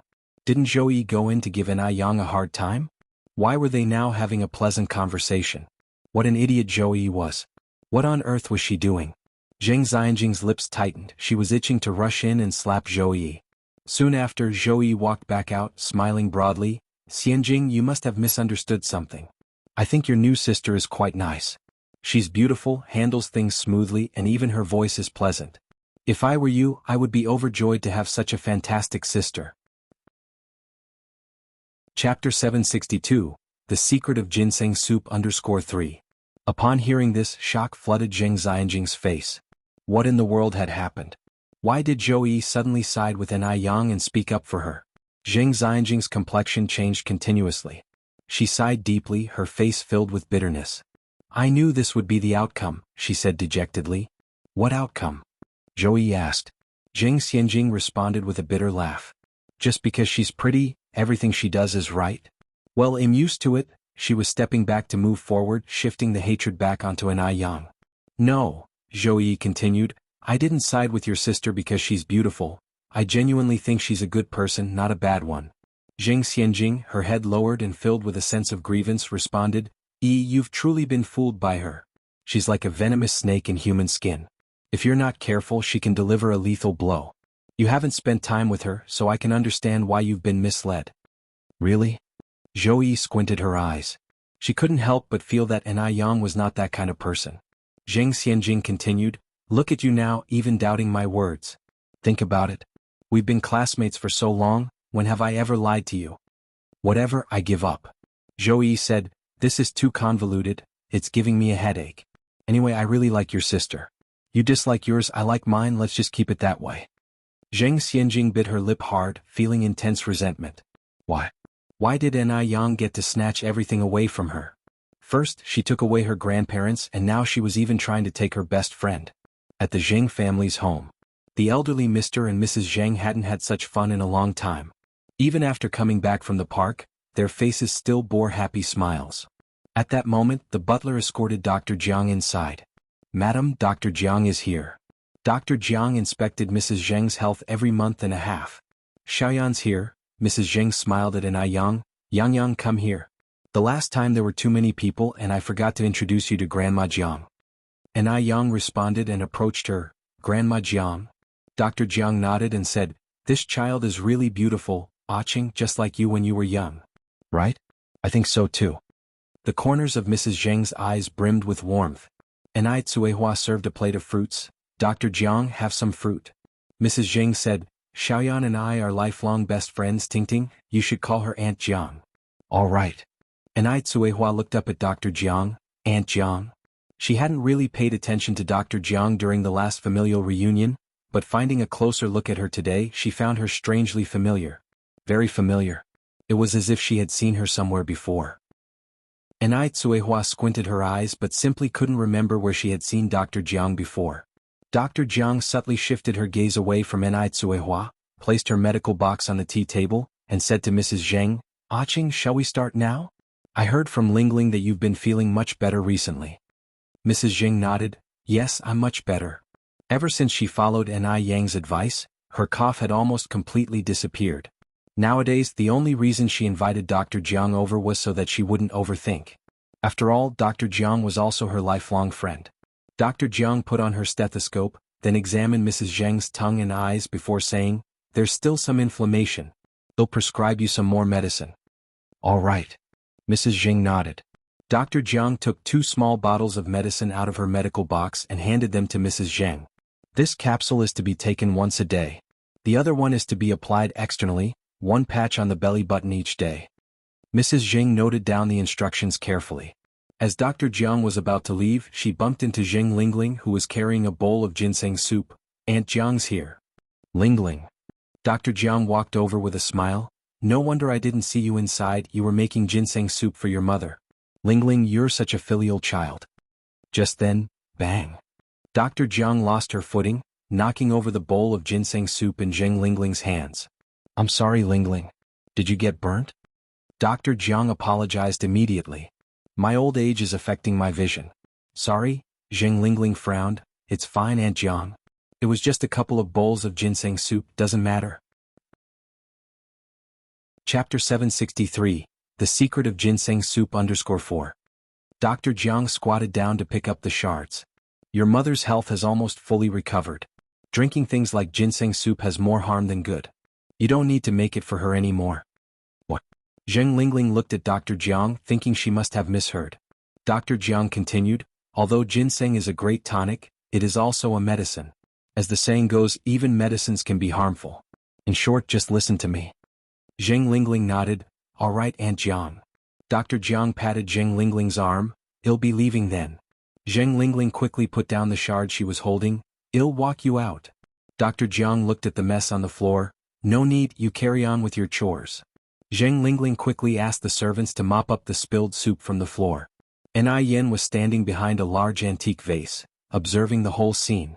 The conversation between Zheng Lingling and Dr. Jiang seemed normal, but upon closer inspection, it was full of suspicions. Was she overthinking things, or was there indeed something strange between those two? Ni Yen narrowed her eyes slightly and tiptoed towards the kitchen. The Zheng family's kitchen was huge and it produced a large amount of daily waste. When she arrived, she happened to see the servant throwing the shards into the bin. After the servant left, Ni Yen stepped out from the corner, picked up a piece of shard and sniffed it. It did smell like ginseng soup. Was she really overthinking it? Ni Yen didn't linger and pulled a handkerchief from her pocket. She wrapped the shard in the handkerchief and left. Nobody would think that someone would take away a piece of a broken bowl. That evening, Ni Yen visited Mrs. Zheng's bedroom. Who's there? Mrs. Zheng asked from inside the room. Grandma, it's me, Yang Yang. Ni Yen responded. The next second the door opened. The person opening the door was Mr. Zheng. Yang Yang, come in quickly. Mrs. Zheng was sitting on the sofa with her reading glasses on, looking at something. Seeing Ni Yen's arrival, she immediately said, Yang Yang, come over here. Ni Yen walked over with a smile and then saw that Mrs. Zheng was holding a black and white photo of a very cute young baby. Mrs. Zheng laughed. Yang Yang, does this baby look like Yun Yun? This is your mother when she was little. Really? Ni Yen was somewhat amazed as she took the photo. So this is my mother when she was young? She does look quite like Yun Yun. Mrs. Zheng continued. So, the moment I first laid my eyes on little Yun Yun, I knew she was somehow related to me. It's fate. After looking at the photo, Ni Yen said, Grandma, I have something to ask you. Go ahead. Have you known Dr. Jiang for a long time? Ni Yen asked. Yes. Mrs. Zheng nodded. If we were to calculate, I have known her for more than 30 years. 30 years wasn't a long time, nor a short one. Ni Yen continued, so, is she our family's physician? Has she always been managing your health? Mrs. Zheng further nodded. I owe my health to her. Yang Yang, Dr. Jiang has no children, she is quite pitiful. If we can help her in the future, we should. Okay. Ni Yen continued, Grandma, how did you meet Dr. Jiang? Here's how it was. Mrs. Zheng began reminiscing about the past 30 years. Dr. Jiang is indeed a good person. Otherwise, she wouldn't have crossed the Pacific, overcoming countless obstacles, to bring Zheng Lingling to Mrs. Zheng's side. The world 30 years ago was not as it is now. One could only imagine how hard it would have been for Dr. Jiang, a woman, to travel alone with a child. No wonder Mrs. Zheng trusted Dr. Jiang. There was this reason behind their relationship. Ni Yen squinted her eyes and said, Grandma, can I see the medicine prescribed to you by Dr. Jiang today? I will get it for you. Mr. Zheng rose from the sofa to fetch it. A moment later, Mr. Zheng handed 2 small white bottles to Ni Yen. Ni Yen carefully examined the 2 bottles of medicine and found them to be common anti-inflammatory drugs. Mrs. Zheng asked, Yang Yang, have you found something? Ni Yen continued, Grandma, do you remember when you and Grandpa first visited Jinghua village? I told you that the toxins in your bodies might have been deliberately caused by someone. Chapter 764. The Secret of Ginseng Soup _5. I remember. Mrs. Zheng nodded. But you also said that these toxins could have possibly resulted from food incompatibility. Once she finished speaking, Mrs. Zheng exclaimed surprisingly, Yang Yang, are you suspecting the doctor? The doctor had absolutely no motive. Why would she poison anyone? Ni Yang replied, one has to safeguard against the possibility of harm from people. Even though the doctor doesn't have a motive, there is one person who does. Since my return, hasn't someone been afraid that my mom would start fighting with her over the family property? Ni Yang was direct about her thoughts. Although Zheng Lingling hid it very well, she couldn't escape from Ni Yang's eyes. If Zheng Lingling was a good mother, she wouldn't have raised Zheng Xianjing to be the way she was. Mrs. Zheng turned pale. Lingling, although she is somewhat greedy, she's not a bad person. Zheng Lingling was brought to her house at the tender age of 7. Mrs. Zheng took care for her with her own hands, and even though she wasn't her birth child, Mrs. Zheng saw no difference. Mrs. Zheng couldn't believe it. She refused to believe that the child she raised single-handedly could do such things. She is Lingling's mother. Can a daughter hurt her mother? I also know what Lingling worries about, which is why I already drafted my will. After I and your grandfather pass away, the Zheng family's property will be split equally between your mom and your aunt. They both know this. They are both my children, so I treat them all equally. Zheng Lingling doesn't need to harm her at all. And I Yang continued, Grandma, please don't get agitated, I'm just making a guess. As for the real reason, she would find out the truth and everything would become clear. Grandfather Zheng remained silent as if he was mulling over something. After understanding a few things from Mr. and Mrs. Zheng, and I Yang returned to her room. On her way back, she passed by Zheng Suyu's room. She heard a burst of noises coming from Zheng Suyu's room. And I Yang halted, knocking at the door. Auntie, are you okay? The noise in the room seemed to have lowered a bit. Auntie, can you open the door? This time all noise from the room completely stopped. And I Yang furrowed her brows. Zheng Suyu wasn't thinking straight. It wouldn't be good if she did something that might hurt herself. And I Yang gathered her strength and directly twisted the doorknob, entering the room with purpose. Zheng Suyu's room was quite big. There was a small reception area up front and then there was the main bedroom. Though I Yang heard quite a commotion from outside, the room appeared to be in perfect order, completely different from what she had imagined. Auntie? And I Yang moved forward. Just then Zheng Lingling walked out from inside. Yang, what brings you here? Your aunt is having an episode, currently she doesn't recognize anyone. Leave quickly before she hurts you. Aunt Lingling? And I Yang was slightly taken aback. Let's go out quickly. Zheng Lingling grabbed hold of I Yang's wrist. And I Yang silently shrugged off Zheng Lingling's hand and moved towards the bedroom. Zheng Lingling followed in I Yang's footsteps. Yang, be careful. If you end up getting hurt by your aunt, don't blame me for not warning you. Just then, a figure suddenly rushed out from the bedroom. He'll kill you? I want to kill you. Liars. You all are big liars. And I Yang deftly avoided, extending her hand to hold Zheng Suyu's hand. Auntie, calm down a bit. Kill you? Kill you. There was no chance of Zheng Suyu calming down. Left with no choice, I Yang had to prick her needle at the Laogong acupoint once more. Only then Zheng Suyu quieted down. But even after she quieted down, Zheng Suyu was seemingly incapable of thinking, her pair of eyes dulled and lifeless. There's an injury on her forehead. What happened? And I Yang asked. Zheng Lingling replied, when your aunt has an episode, she not only hits others but also hurts herself. It's not just her forehead, there are wounds at other places too. As she spoke, Zheng Lingling rolled up Zheng Suyu's sleeve, revealing that Zheng Suyu's arm was entirely covered in wounds. These were all done by your aunt herself. Just then Zheng Suyu instantly retracted her hand and hugged I Yang tightly, crying, Sister-in-law, it hurts. So you hurt so bad. There are ghosts want to harm Suyu. And I Yang was stunned. Did Zheng Suyu mistake her for Mrs. Zheng? Auntie, don't cry, would you like me to treat your injuries? Chapter 765. The Secret of Ginseng Soup _6. And I Yang must have said something that triggered Zheng Suyu again. She pushed I Yang away and shrieked with horror, stop. I'm not sick, I won't take any medicine. I'm not sick, I'm not. Zheng Suyu stammered as she staggered backward until she ended up hiding under a table, looking all around in panic. And I Yang's brows furrowed slightly. Zheng Suyu's sickness wasn't congenital, it was acquired. What kind of trauma did she endure to become like this? When she says that there is a ghost haunting her, is she hinting that this ghost might be the person who orchestrated her misery? And I Yang squatted down, eye level with Zheng Suyu. Ma'am, how about you come out and talk? Don't worry, I won't harm you. Ghost. You're a ghost. Stay away. Stay away from me.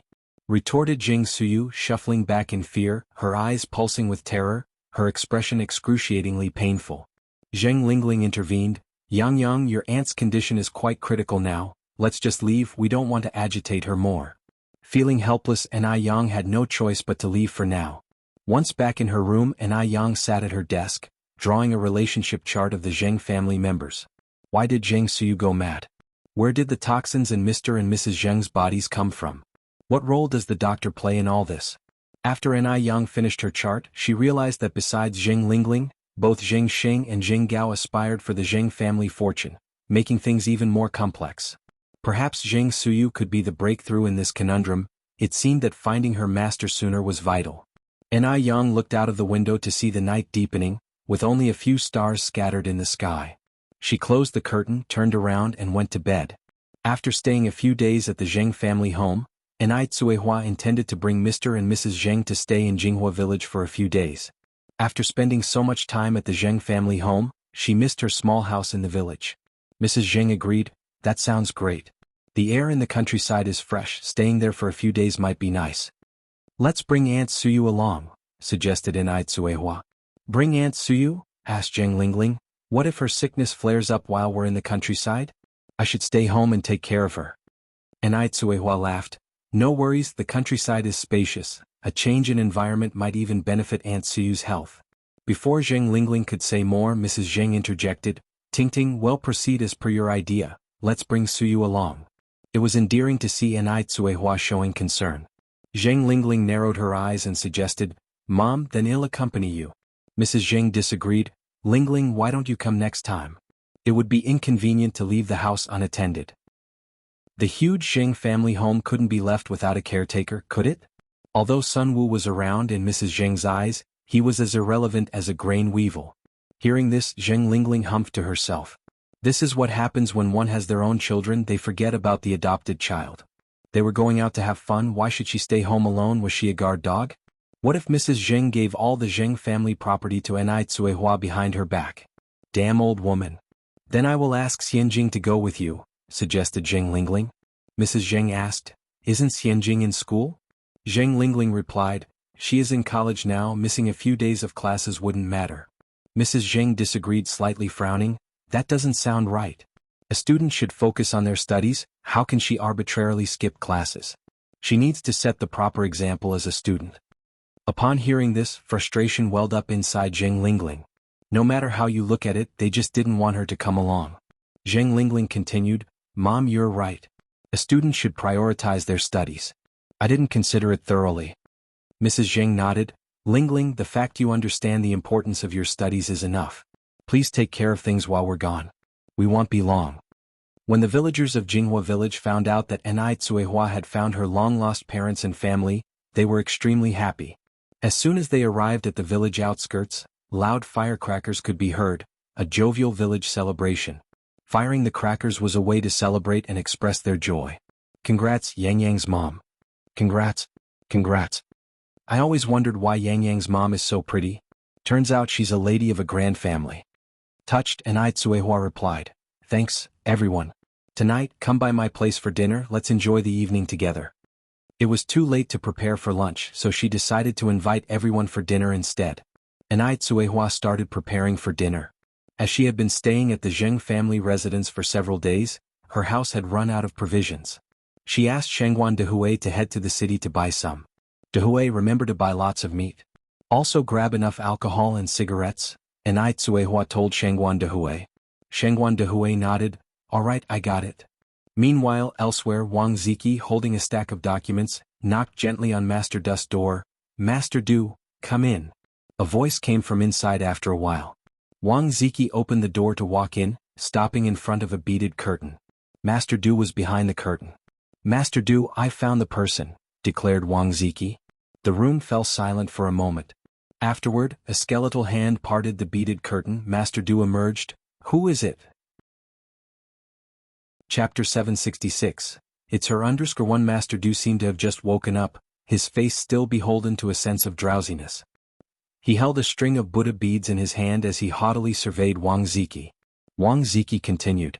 From my investigation, I found out the car that night belonged to the Zheng family, and the Miss Zheng from the Zheng family, Zheng Xianjing, was the one sitting inside the car. Look, this here is Zheng Xianjing's travel record for that day. Finishing his speech, Wang Ziki handed over the documents to Master Du. Master Du reached out and swiftly flipped through the records. According to the documents, Zheng Xianjing's travel time coincided with the time of the incident that night. And there's this. Wang Ziki passed one more photograph to Master Du. In the darkened background of the photo, a figure wearing a beige coat could be vaguely discerned. The figure's slipping hair hid their face. Master Du squinted.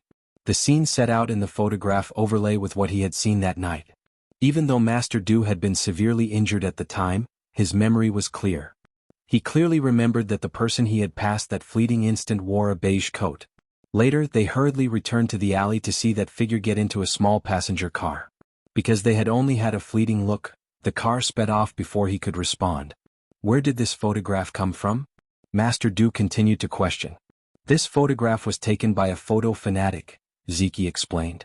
It had taken a lot of resources to obtain this photo.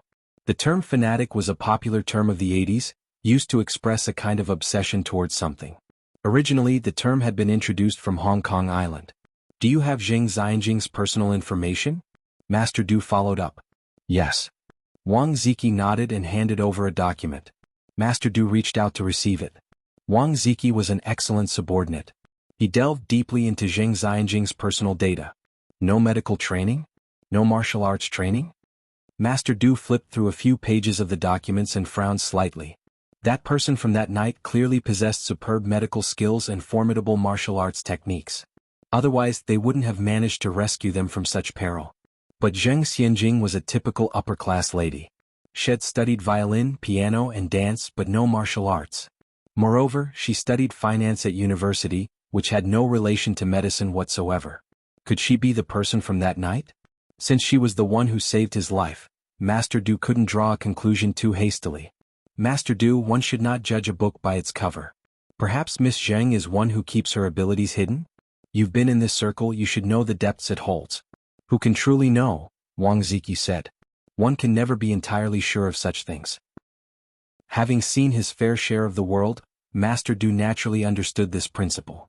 Arrange a meeting with her at your earliest convenience. I wish to meet her personally. After a long while, Master Du spoke. Understood. Wang Ziki nodded. An I family. Today the NIS courtyard was exceptionally lively. Almost all the villagers had come, and no one came empty-handed. Some brought eggs, others brought fruits from their trees. Lady Zheng, who had lived in a large manor for so long, was experiencing such humble and genuine camaraderie for the first time. This was indicative of the popularity of the Ni family in Jinghua village. The dinner was prepared by Ni Tsuehua and Ni Yang. The main course was beef stew noodles. Each table was served with 8 dishes, 5 meats and 3 vegetables. The beef slices were especially thick and large. Biting into a piece was a mouthful of meat. Along with the flavorful broth-soaked noodles, the food was delicious to the point of evoking sighs of delight. During dinner, people kept toasting to Lady Zheng and Old Master Zheng. Old Master, Old Lady, our toast to you. Old Master Zheng and Lady Zheng didn't display any air of disdain as they rose from their seats. Thank you. Thank you everyone for caring for our Tingting for so long. We're not looking after Yang Yang's mom. It's clearly Yang Yang and her mother taking care of us. Old Master, Old Lady, you're truly blessed. You have such a good daughter, and your daughter has such an outstanding daughter. Ni Yang had done too much for Jinghua village. Everyone was deeply appreciative of her. Had it not been for Ni Yang, Jinghua village would still be on the same level as the other villages. Jinghua village's conditions were obviously much better than other villages, far more than a few times over. While the other villages had an annual income not exceeding 100, the average income of the people in Jinghua village had surpassed 500. Chapter 767. It's her under... The wide and long cement road alone was enough to make people in other villages envious. After dinner, each family would leave one person to help Ni Tsuehua clean the kitchen and wash the dishes. With many hands at work, it didn't take long for the small kitchen to be tidied up neatly. Mrs. Zheng sighed. The atmosphere of this village is really great. Mr. Zheng nodded. Yes. Feels like we've gone back many years. After spending many years in elite circles, the emotional warmth had faded somewhat. The next day, Ni Yang planned to visit her master and his wife. She bought a lot of nutritional supplements and set off on her bike. The couple lived on the other side of Beijing, more than 60 kilometers away from Jinghua village. Riding a bike was not enough, so Ni Yang cycled to the city, then took a taxi. Standing in front of the familiar courtyard gate, Ni Yang was filled with mixed feelings. At this point in her previous life, her senior brother had already been killed, so 2 white lanterns hung in front of the small courtyard, making it look desolate and lonely. In this life, her senior brother was still alive and well, and the red lantern was still the same as before. It was a relief. Ni Yang knocked on the door of the courtyard.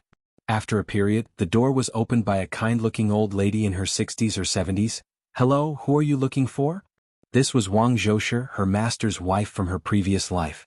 Coming from a feudal society, the master's wife had no name of her own. After marrying her master, she adopted his surname and combined it with her own to be called Wang Zhousher. Upon seeing her benefactors from her previous life again, Ni Yang's eyes welled up with tears. Mas? She nearly said, Master, but quickly swallowed it back and asked, Hello, is this Dr. Wang's home? Wang Zhousher nodded. Yes, come in, young lady. For some unknown reason, Even though it was her first time meeting this young lady, Wang Zhousher felt a very friendly sense of familiarity, as if they had known each other for a long time. The small courtyard was as familiar as ever. Wang Zhousher led Ni Yang into the living room. "Sit here for a moment, young lady, I'll go call someone for you." The master had no hobbies other than cockfighting and drinking. He was probably competing with his old buddies next door right now. After her senior brother's death in the previous life, the master suddenly aged overnight. He stopped cockfighting and drinking. "That would be great, thank you. It's not a problem at all, it's the least I could do. You can wait here." Wang Zhousher walked out. Ni Yang sat in the chair, quietly observing everything in the living room. The living room's furnishings were very simple and clean. Although the master was a divine doctor, his lifestyle was quite modest. Because he never overcharged and even paid out of his pocket when treating impoverished families. Soon after, Wang Zhousher clutched a vibrant, glossy feathered rooster, and returned with Master Wang. Old Master Wang held the rooster in his arms, grumbling, "It's all your fault. Without your interruption, my undefeated general would have won." Wang Zhousher replied, lost for words, "And what if he did win? Can we eat him? Can we spend him? I truly can't understand what's so amusing about this game with roosters. You're no longer young and it's a bit shameful to act like this." Master Wang turned his head away in disdain. "A woman's opinion. I can't be bothered to talk to you." "I can't be bothered to talk to you either." Even as they bickered, they made their way into the living room. Seeing the couple return, Ni Yang immediately stood up from her chair. "Dr. Wang?" Master Wang was stunned, he didn't recognize this young lady. Traditional Chinese medicine pays attention to observation, listening, questioning, and pulse-taking, and just one glance told him that this young lady did not come to seek treatment. If she was not here for treatment, what was she here for? Ni Yang read Master Wang's confusion and continued, "Dr. Wang, my name is Ni Yang, and the both of you can call me Yang Yang. I came here today to express my gratitude." Ni Yang placed a pile of nutritional supplements on the table. Dr. Wang became even more confused. "Young lady, are you sure you haven't mistaken me for someone else?" Ni Yang was so beautiful, that if he really had seen her before, he would have remembered her. It was impossible for him not to have any impression at all. Ni Yang had prepared a line of argument in advance. "Dr. Wang, do you remember saving a little girl from drowning 15 years ago? If it weren't for you, I wouldn't even exist now." Throughout his life, Dr. Wang had saved countless people. He vaguely remembered such an incident, but he had forgotten the specifics. Chapter 768, It's Her _3. This child was one who understood gratitude. So many years had passed, yet she still remembered it in her heart. Dr. Wang smiled and said, "As a doctor, I am merely doing my duty to heal the sick and injured. There's no need for such courtesy, young lady." Ni Yang continued, "Ever since the incident 15 years ago, I've aspired to be just like you, Dr. Wang, a traditional Chinese medicine practitioner who heals the sick and injured. Over the years, I've read quite a few medical books. Dr. Wang, I wish to take you as my master." Ni Yang's sincerity was palpable. The medical skills she possessed were all taught by Dr. Wang. Therefore, it was only right for her to ask to formally become his apprentice. Old Dr. Wang stroked his beard. "If you wish to become my apprentice, you must have some real skills. You said you've read medical books, right? The young lady is so beautiful, becoming an apprentice might just be a passing whim." Old Wang didn't take Ni Yang's request to heart. "Yes." Ni Yang nodded. "Follow me." Old Wang gestured and walked outside. Ni Yang followed his steps. Old Wang took Ni Yang to the courtyard. The courtyard was filled with an abundance of drying herbs, the air wafted with a subtle medicinal scent. Old Wang pointed at these herbs and said, "If you can correctly identify all these herbs today, I'll take you as my apprentice." Wang Zhousher tugged at Dr. Wang's sleeve. "Old man, aren't you deliberately making things difficult for the young lady? There are so many herbs, even I can't recognize them all. How could she possibly do so?" Old Wang continued, "If she can't identify them, it means that we don't share a master-apprentice destiny." Wang Zhousher, speechless, retorted, "What master-apprentice destiny you speak of? The young lady is so pretty, just her willingness to accept you as a master should make you gleeful. Yet here you are still flaunting your masterly arrogance." A woman's perspective. While the two were speaking, Ni Yang approached the drying racks and began to identify the herbs. "This is chunbujian, purple velvet grass, stemless vine, crow leaf. These herbs have detoxifying properties. This is green ginseng, 5-flavor skin, chick spear vine, maple bark, old stork grass. These herbs can eliminate rheumatism and strengthen muscles. Dr. Wang's expression gradually shifted to surprise. He didn't expect Yang to successfully identify all the herbs. In addition, she not only recognized them all, but also understood the properties of the herbs. She was clearly a genius. Wang Zhousher was also taken aback. She spent many years assisting Dr. Wang, and despite routinely drying these herbs herself, she couldn't identify all of them like Yang did. Doctors value talent, and old Wang was no exception. He walked over to Yang. Good, very good. Today Wang Erge officially accepts you as his apprentice. Throughout his life he had taken several apprentices, but none of them turned out promising. They couldn't even memorize the names of the herbs, leading them to eventually give up.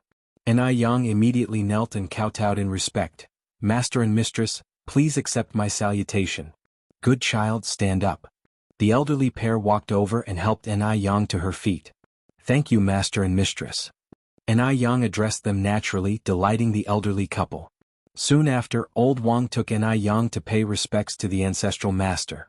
Old Wang's medical skills were passed down from the lineage of Bien Quebec. Hanging on the wall was a portrait of Bien K, below which hung the portrait of a more recent ancestral master. Old Wang handed 3 sticks of incense to Yang. From today onwards, you are the 108th direct disciple of my Xian medical lineage. In the future you must uphold the medical ethics, maintain integrity in practicing medicine. Live in peace, sleep in peace, bearing no guilt. I will heed your teachings. Yang bowed and placed the incense into the incense burner. Yang was very clever. Many things only had to be explained once by old Wang and she would understand. Old Wang was overjoyed. After so many years, he had finally found a disciple with exceptional aptitude. Old Wang was eager to parade Yang around, to let everyone know how gifted his new disciple was. Old Wang stroked his beard, triumphantly saying, "Let's see how Lin Yuan mocks me now." Lin Yuan was old Wang's senior fellow apprentice and another divine doctor. His medical skills were on par with old Wang. The only difference was Lin Yuan had an extraordinarily talented apprentice, and always boasted about his apprentice to old Wang. Furthermore, he mocked old Wang for having no one to inherit his medical skills. Wang Zhousher laughed, "Look how smug you are." Old Wang took a sip of wine, crossed his legs and stated, "I do have something to be smug about." Chapter 769, It's her _4. Wang Zhousher shakes his head helplessly, dealing with a person of such an age who still acts like a child every day. For 3 consecutive days, Yang spends the afternoon with old Mr. Wang. Wang Ziki seldom stays at home, and the old couple, Mr. Wang and Wang Zhousher, find their home life quite dull. But with the arrival of Yang, smiles have returned to the faces of the elderly couple. Despite Yang's sound medical skills from her previous life, in her current life, she discovers lots of new information when she revisits her studies. Yang is flipping through a medical book when she looks up at Mr. Wang and asks, "Master, is there any way to cure mental illnesses?" Old Mr. Wang puts down his wine glass and replies, "There is one method, in fact. It was developed by our ancestral master, Bien Quebec." Really?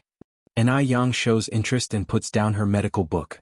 Old Mr. Wang continues, "But this method is very dangerous. As the ancients said, improper use by a doctor could be life-threatening." "Is it that serious?" Yang frowns slightly. "Then master, do you know how to do it?" "Of course I do. Am your master, how could I not know?" Old Mr. Wang strokes his beard before continuing, "This method is called the Ghost Gate 13 Needles. According to the Emergency 1000 Gold Essential Recipes, Volume 14, Chapter 5 on Wind Epilepsy, it is mentioned, Bien K said, the needle has 13 holes to treat the illnesses caused by 100 evils. When administering the needles, start with the Ghost Palace, then the Ghost Letter, the Ghost Rampart and the Ghost Heart. It is not necessary to conduct all 13 needles, just 5 or 6 points could be enlightening. The Ghost Gate 13 Needles is a distinctive therapeutic method from the profound knowledge of acupuncture, and is the most miraculous aspect of Chinese acupuncture. In ancient times, it was a secret technique not taught outside the family of mystical medicine practitioners. It specifically treats various mental disorders, which in modern medical terms include depression, obsessive-compulsive disorder, schizophrenia, and other mental illnesses. This method gathers the essence of various acupuncture methods, utilizes different acupuncture points mechanism, and obtains unique curative effects upon reaching the disease. It holds an important place in the history of world medicine. To this day, medical researchers take the Ghost Gate 13 needles as one of the important research topics. Old Mr. Wang casually picks up a medical book and hands it to An Yang. You take this book and have a look. An Yang takes the medical book. The book is Chinese Medicine, Acupuncture, which contains detailed information about the Ghost Gate 13 needles.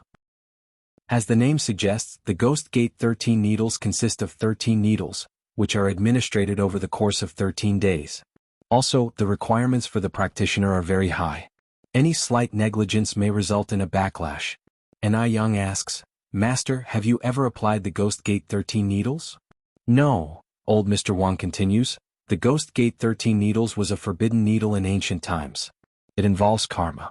People without considerable merit and virtue cannot use it lightly, else it could result in a reduced lifespan and a discontinuation of their offspring. Usually, doctors would not use this kind of forbidden needle carelessly. Without saying any more words, old Mr. Wang adds, the Ghost Gate 13 needles are highly unorthodox. I've been practicing medicine for many years, and I haven't seen any of my colleagues daring to use it. Not even your senior brother dare to touch it. And Yang, don't you act recklessly. It is not easy for me to come across a talented disciple like you. And Yang slightly nods. I understand, Master. Can I take this book home to study it further? You may. Upon returning home, An Yang begins to focus on studying the Ghost Gate 13 needles. She wants to cure Zheng Suyu. She is determined to cure Zheng Suyu. Her sixth sense tells her that Zheng Suyu must know something. Zheng Xianjing sits at a window seat, her gaze constantly shifting outside as if waiting for someone.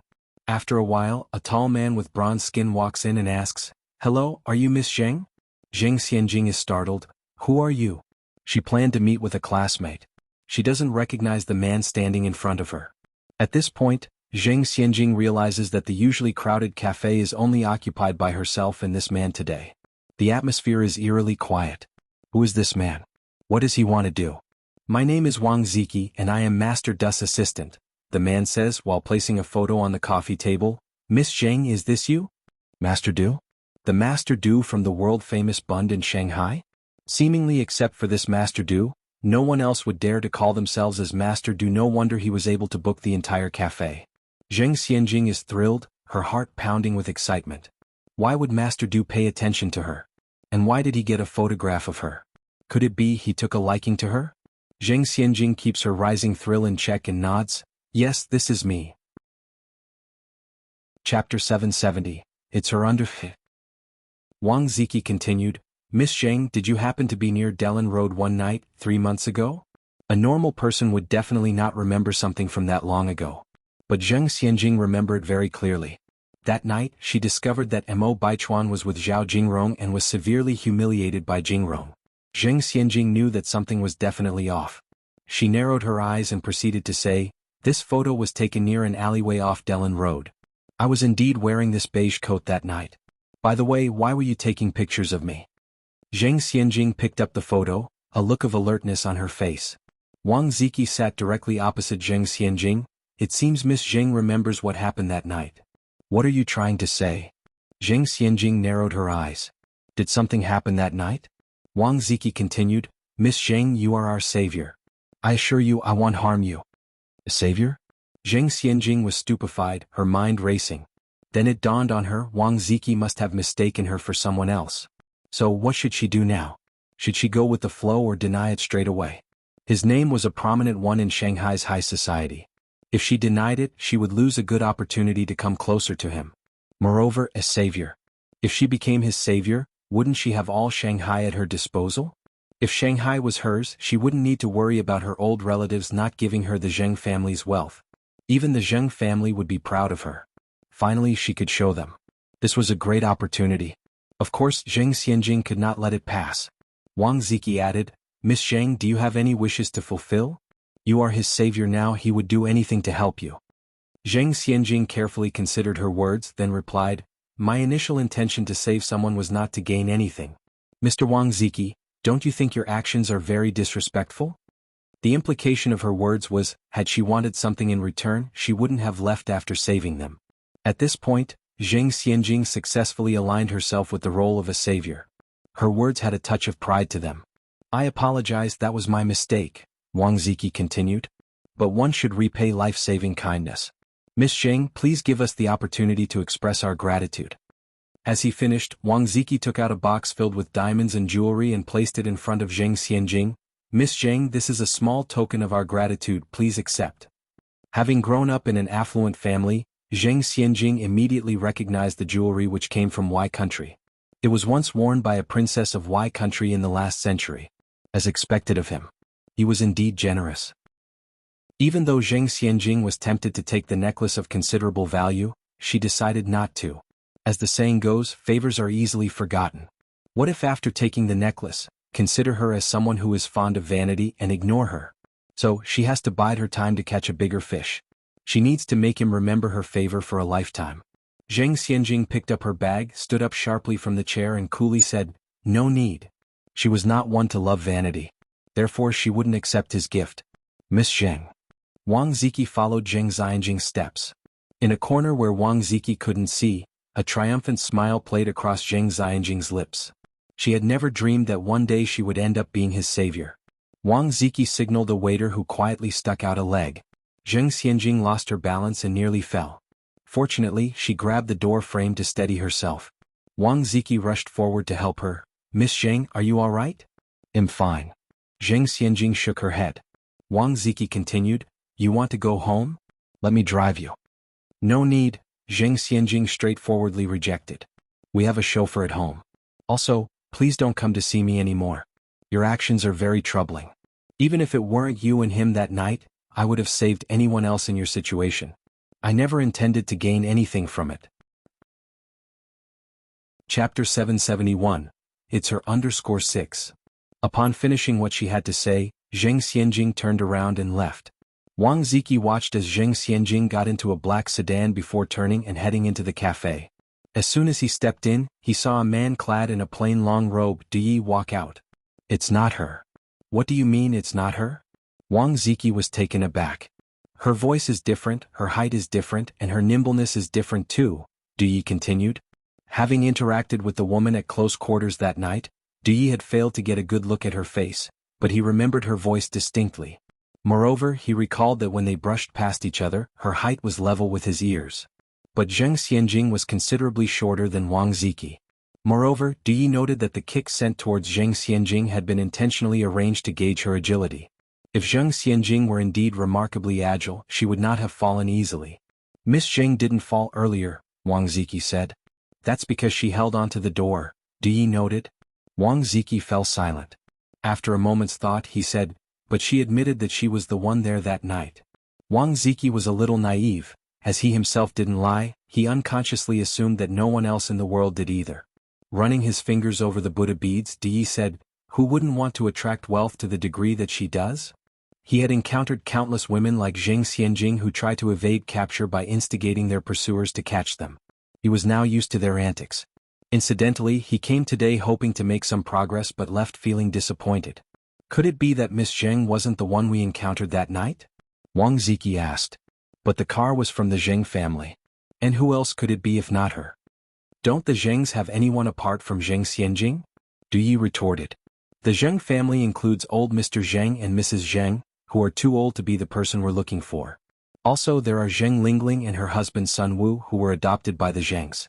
However, after our investigation, it seems that Zheng Lingling didn't go out that evening and Sun Wu, a grown man, is certainly not the one. The only possible person is Zheng Xianjing. Moreover, her picture was taken by a fan, so there's nothing left to doubt, Yi. It was definitely Zheng Xianjing who saved us." "What if this is all a coincidence?" Yi asked in return. Wang Ziki scratched his head. "Are there really so many coincidences in this world? There's no such thing as the perfect story without coincidences," Yi mused, running his fingers over the Buddha beads. Identifying his savior was important.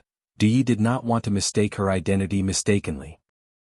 This would not only be disrespectful towards the person who saved him, but also irresponsible towards himself. Wang Ziki suddenly seemed to remember something. "Right, the Zhengs have recently found their biological daughter, Zheng Tingting.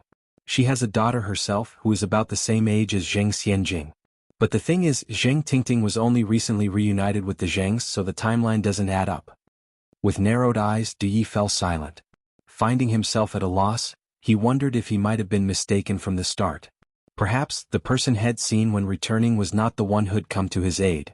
Reflecting on this, Dee asked, "That night, when you were supposed to take me to the hospital and had to go back and forth on the way, how much time had passed before you got back to the mouth of the alley?" "About," Wang Ziki thought for a moment, 20 minutes or so. 20 minutes. A lot could happen in 20 minutes. No normal person would linger around a dangerous alley for 20 minutes. Moreover, when Du Yi had come out, he thought had seen a bicycle parked in the corner of the alley. But when he came back, the bicycle was missing. "Ziki, when you were helping me out, did you see a bicycle on the side?" Du Yi pressed on. "I don't think so." With Du Yi seriously ill, Wang Ziki had been so anxious that he didn't have the time or disposition to notice anything else. "I saw one," Du Yi remarked, eyes narrowed. "It was a Phoenix brand bicycle." Wang Ziki said, "Du Yi, are you sure you weren't hallucinating? You were severely injured and almost unconscious at the time. How could you possibly observe things so closely? I still think the person was Miss Zheng Xianjing. Had it really just been his hallucination?" As he leaned back in his chair, Du Yi tapped his fingers on the table. Then he took something out of his pocket and handed it to Wang Ziki. "Here, give this to Zheng Xianjing." It was a red velvet box that held an exquisite crystal hair clip. Under the light, it glimmered dazzlingly. What a coincidence it was. When he brushed past her, the hair clip she had on fell into his hand. Due to the urgency of the situation, he hadn't had the chance to return it to her then. "All right." Wang Ziki took the velvet box and nodded. Chapter 772, Wise Uncle Du, Ignorance. _1 After saying this, Wang Ziki asked again, "What if Zheng Xianjing doesn't accept?" Zheng Xianjing doesn't seem like a greedy person, otherwise she would not have rejected that extremely expensive necklace. Master Du was unflustered, leisurely twirling his Buddha beads. "If she doesn't accept, let her see what's inside the box." Even though Wang Ziki didn't understand what Master Du meant, he still nodded. After thinking for a moment, Wang Ziki asked, "What if even after seeing what's inside the box she still doesn't accept?" Master Du glanced at Wang Ziki, "Then bring it back." "All right." Wang Ziki headed out of the room with the small velvet box. As soon as Zheng Xianjing returned, she immediately informed Zheng Lingling about the situation. Zheng Lingling was surprised and stated, "Xianjing, are you serious? This man is Master Du. Master Du is an influential figure in Shanghai. The Du family is from Shanghai and they are legendary. If Zheng Xianjing can win Master Du over, her future will be bright. Then the Zheng family will become the most prominent among all the wealthy families in Beijing." "Yes, it's true." Zheng Xianjing nodded. "Master Du's assistant personally came to see me. He even gave me a necklace that was worn by a queen from Y country last century." "Did you accept it?" Zheng Lingling asked anxiously. "I didn't," said Zheng Xianjing, shaking her head. Zheng Lingling managed to keep her emotions in control and said, "Then it's good that you didn't. A man like Master Du has seen all kinds of women. If you accepted something from him today, it would mean that you would owe each other nothing." "Who is Master Du? Isn't he surrounded by different types of women?" What Zheng Xianjing needs to do is to differentiate herself from others. Only by being different can she catch Master Du's eye. A necklace from the last century is nothing, the most important thing is to gain Master Du's favor. Zheng Lingling truly knows men well. Zheng Xianjing then told Zheng Lingling about how she had refused Master Du's offer. Hearing this, Zheng Lingling repeatedly nodded in agreement. "Well done. Xianjing, you did an excellent job. Continue in this manner, only then will you be able to catch Master Du's attention." With Zheng Lingling's reassurance, Zheng Xianjing felt more confident about her actions. She was beautiful and talented. As long as she used a few tricks, she was sure that Master Du would be charmed by her. With sparkling eyes, Zheng Xianjing seemed to envision the envious looks she would get from people in the future. After saying this, Zheng Lingling continued, "By the way, your grandparents are coming back today. Remember to behave when they arrive, understand?" Zheng Xianjing nodded impatiently. Zheng Lingling patted Zheng Xianjing on the shoulder. "Bear with it for now. Once you have won over Master Du, they will have to fawn over you whether they like it or not." "Okay." In the afternoon, as expected, the old Master Zheng and his wife returned, accompanied by Zheng Suyu, and Ai Tsuehua and Shangguan Dehui. The happy group made Zheng Xianjing and Zheng Lingling feel a little out of place. A hint of displeasure flashed through Zheng Lingling's eyes, but she still walked forward with a smile. "Mom, Dad, you're finally back. While you were away, Xianjing kept talking about you." "We are back," the old Mrs. Zheng nodded. "Xianjing, didn't you have classes today?" Zheng Xianjing shook her head. I had no class in the afternoon, and knowing that you and Granddad were returning as soon as my morning classes ended, I came back. The old Mrs. Zheng held Jing Xianjing's hand. Good girl, it's a rarity for you to think of us. The old Mrs. Zheng had watched Jing Xianjing grow from a baby into this graceful young woman. She truly loved this granddaughter of hers. Zheng Xianjing wore a smile on her face, but she had a cold smirk in her heart. That old hag. On the face of it, she treated Zheng Xianjing as a favored granddaughter, but behind her back she planned to divide the Zheng family's wealth among others, which was detestable. Not long after, the Zheng family had more visitors. Zheng Sheng and Zheng Gao arrived, each bringing their family members with them.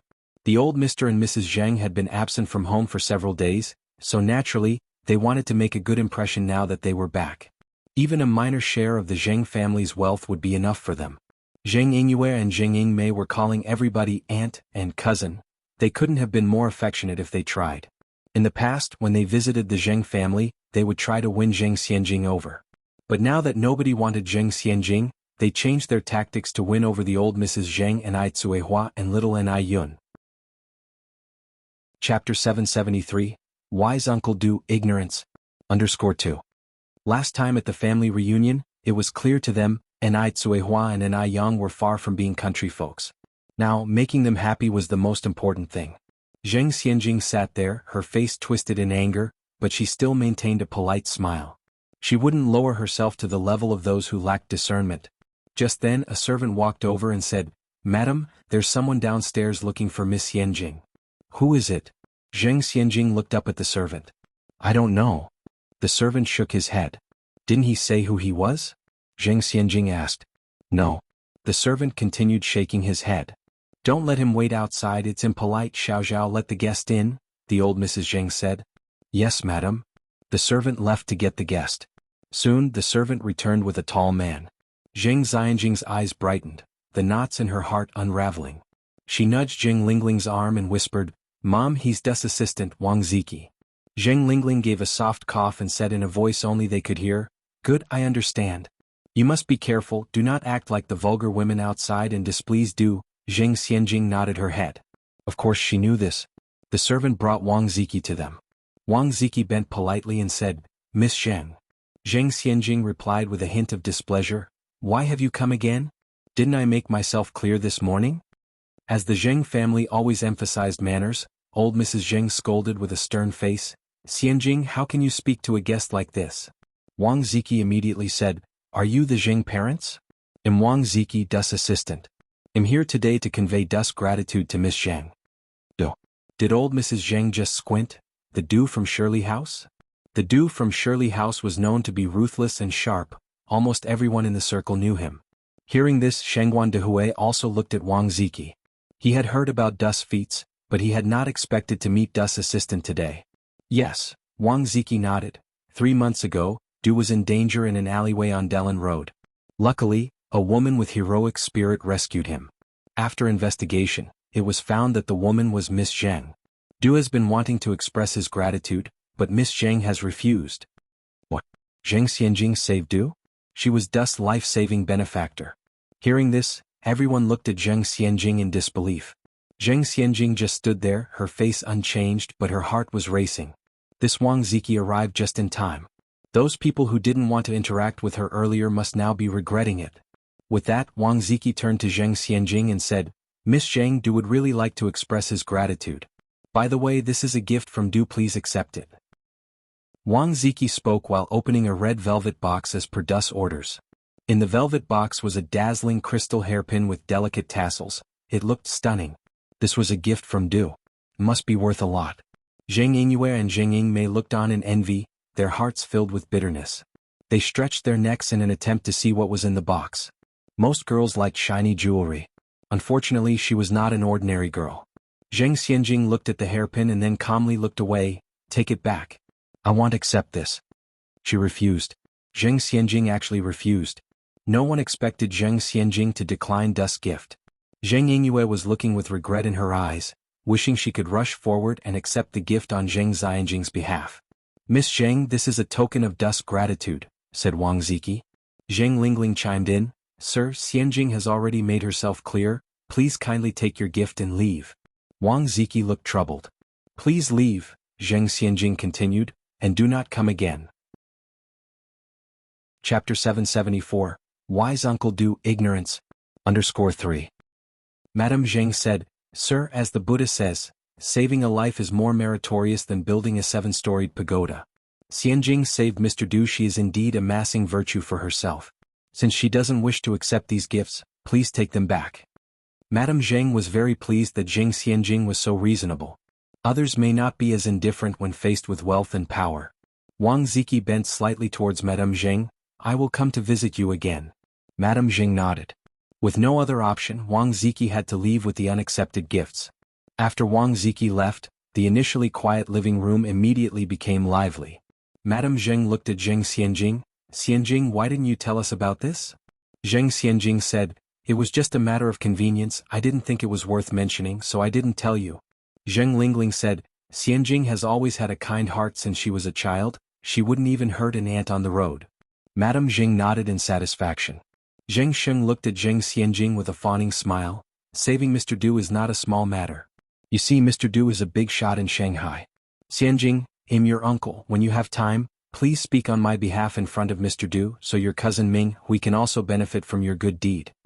Zheng Sheng and his children are all typical snobs. Just a moment ago they hadn't shown this much enthusiasm. A sarcastic smile formed at the corner of Zheng Xianjing's mouth. Uncle, you joke too much. I don't have the ability to speak on your behalf in front of Mr. Du. Moreover, why would a high-profile person like Mr. Du listen to my ramblings? I'm not joking. How could this be a joke? Zheng Sheng responded, You're the one who saved Mr. Du's life. Zheng Xianjing took a sip of tea and did not say a word. Zheng Gao then added, Dear niece, while you're thinking about your cousin Ming Hui, don't forget your cousin Ming Ming. A group of shameless people. Zheng Xianjing put her teacup on the table, turned to Zheng Sheng and Zheng Gao laughed. Isn't it surprising how you uncles suddenly remembered me just now? Even a clay figure has its own temper. Did they really think they could toy with her? An embarrassed look flashed across the faces of Zheng Sheng and Zheng Gao, regretting the fact that they had ignored Zheng Xianjing earlier. They had to change the subject. Sweet niece, there you go joking again. Madame Zheng looked at Zheng Xianjing and continued, Xianjing, it was right of you not to accept Mr. Du's gifts. We, the Zheng family, should behave with such grace. Zheng Xianjing nodded, Thank you, grandmother, for your praise. With such an accomplished daughter, even Zheng Lingling seemed brighter. She puffed up her chest, her gaze landed on Enai Tsuehua, her eyes hardening. Just wait, one of these days she would kick this country bumpkin out of the Zheng family's door. In just a moment the tone around them shifted. The guests who had just been flattering Enai Tsuehua, now turned their boats and headed for Zheng Lingling and Zheng Xianjing's side. Enai Tsuehua sighed in silence. It is true that the human heart is the most fickle thing in the world. But it also allowed Enai Tsuehua to see the true faces of some people clearly. She initially thought that Zheng Sheng and Zheng Gao, these two family members, were very kind. Now it seems they are not simple at all. Sun Wu was at work during the day. When he received the news in the evening, he became so happy that he felt like he was about to go crazy. Oh my God! My daughter is so awesome.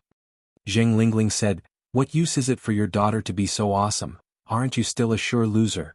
If only Sun Wu had a bit of talent, ownership of the Zheng Corporation would have long been transferred. She wouldn't have needed to work so hard. As long as my daughter has the ability, what does it matter if I'm useless? Sun Wu retorted, When Mr. Du will also call me his father-in-law, countless people in Beijing and Shanghai will be envious of me. Zheng Lingling nodded in agreement. You are right about that. However, Xianjing wants to marry Mr. Mog. Although Mr. Du is powerful, he is still a bit lacking compared to Mr. Mog. Although Mr. Du is a tycoon, Mr. Mog is indeed internationally renowned. These two men belong to the one mountain cannot contain two tigers, kind. Sun Wu continued, After all, Mr. Mog is virtual, while Mr. Du is concrete, and he came to us on his own initiative. Don't they always say in the old times, to repay someone's life-saving grace, one should promise their body? I think Xianjing should hold on firmly to Mr. Du. Otherwise we'll end up with neither the chicken nor the eggs and we won't get anything. Chapter 775, Wise Uncle Do Ignorance, _4. One might say that Sun Wu doesn't usually stand out, and that wouldn't be a false claim. Zheng Lingling kept nodding her head. Yes, you're right. I'll go talk to Xianjing right now. Zheng Lingling went to Zheng Xianjing's bedroom where Xianjing was sitting on the sofa watching television. Mom. Zheng Lingling nodded, conveying Sun Wu's words to Zheng Xianjing. Xianjing, I think your dad is right. You have to seize this opportunity to win over Mr. Du. Zheng Xianjing smiled and said, Mom, don't worry, I've got this. Give up on Mr. Mog? Impossible. She wants to marry Mr. Mog, and at the same time she wants to have Mr. Du fall for her, willing to give all for her. With that, Zheng Xianjing continued, Mom, when do you say I should stop rejecting Mr. Du? Zheng Lingling spoke with a smile on her lips, until he comes to see you himself. Will he come? Zheng Xianjing was a bit worried. What if he doesn't come to see me? Don't worry, Zheng Lingling patted Zheng Xianjing's hand. He will. Zheng Lingling understands men well. Zheng Xianjing's rebellious behavior would pique any man's interest and curiosity. How could Mr. Du not come? After all, what you can't have is always the most appealing. After saying all this, Zheng Lingling returned to her own room. Wang Ziki went directly to Mr. Du's residence. Mr. Du sat at a desk by the window reading Buddhist scriptures. Without lifting his head at the sound of footsteps, he asked, Was the item delivered? No. Wang Ziki shook his head, placing the small velvet box on the desk. Not delivered. As expected. Mr. Du's face didn't show any expression. You found the wrong person. What? Wang Ziki was taken aback. Mr. Du calmly turned a page of the Buddhist scripture. Zheng Xianjing is not the one who saved us that night. No need to look for her anymore. Fortunately, she didn't accept the necklace he offered before. Otherwise he would have made a loss-making deal. Mr. Du never made a bad deal. On what basis are you sure that she wasn't the person from that night? Wang Ziki asked. To Wang Ziki, Zheng Xianjing seemed to be that person from the night. Otherwise the coincidence would be too much. Because no one would reject their own things. If Zheng Xianjing's initial rejection of the necklace was because she was indifferent to fame and wealth, why would she reject this hairpin? Could she not recognize her own belongings? She was clearly playing hard to get. Did she think Mr. Du was like the impressionable young boys out there? Ignorant. Mr. Du lightly curled his lips. Wang Ziki didn't understand Mr. Du's meaning. Mr. Du didn't bother explaining further. He simply said, This matter still needs to be investigated. Wang Ziki scratched his head. Mr. Du, are you sure Zheng Xianjing is not that person? No, Mr. Du replied indifferently. Wang Ziki continued, but that card definitely belongs to the Zheng family.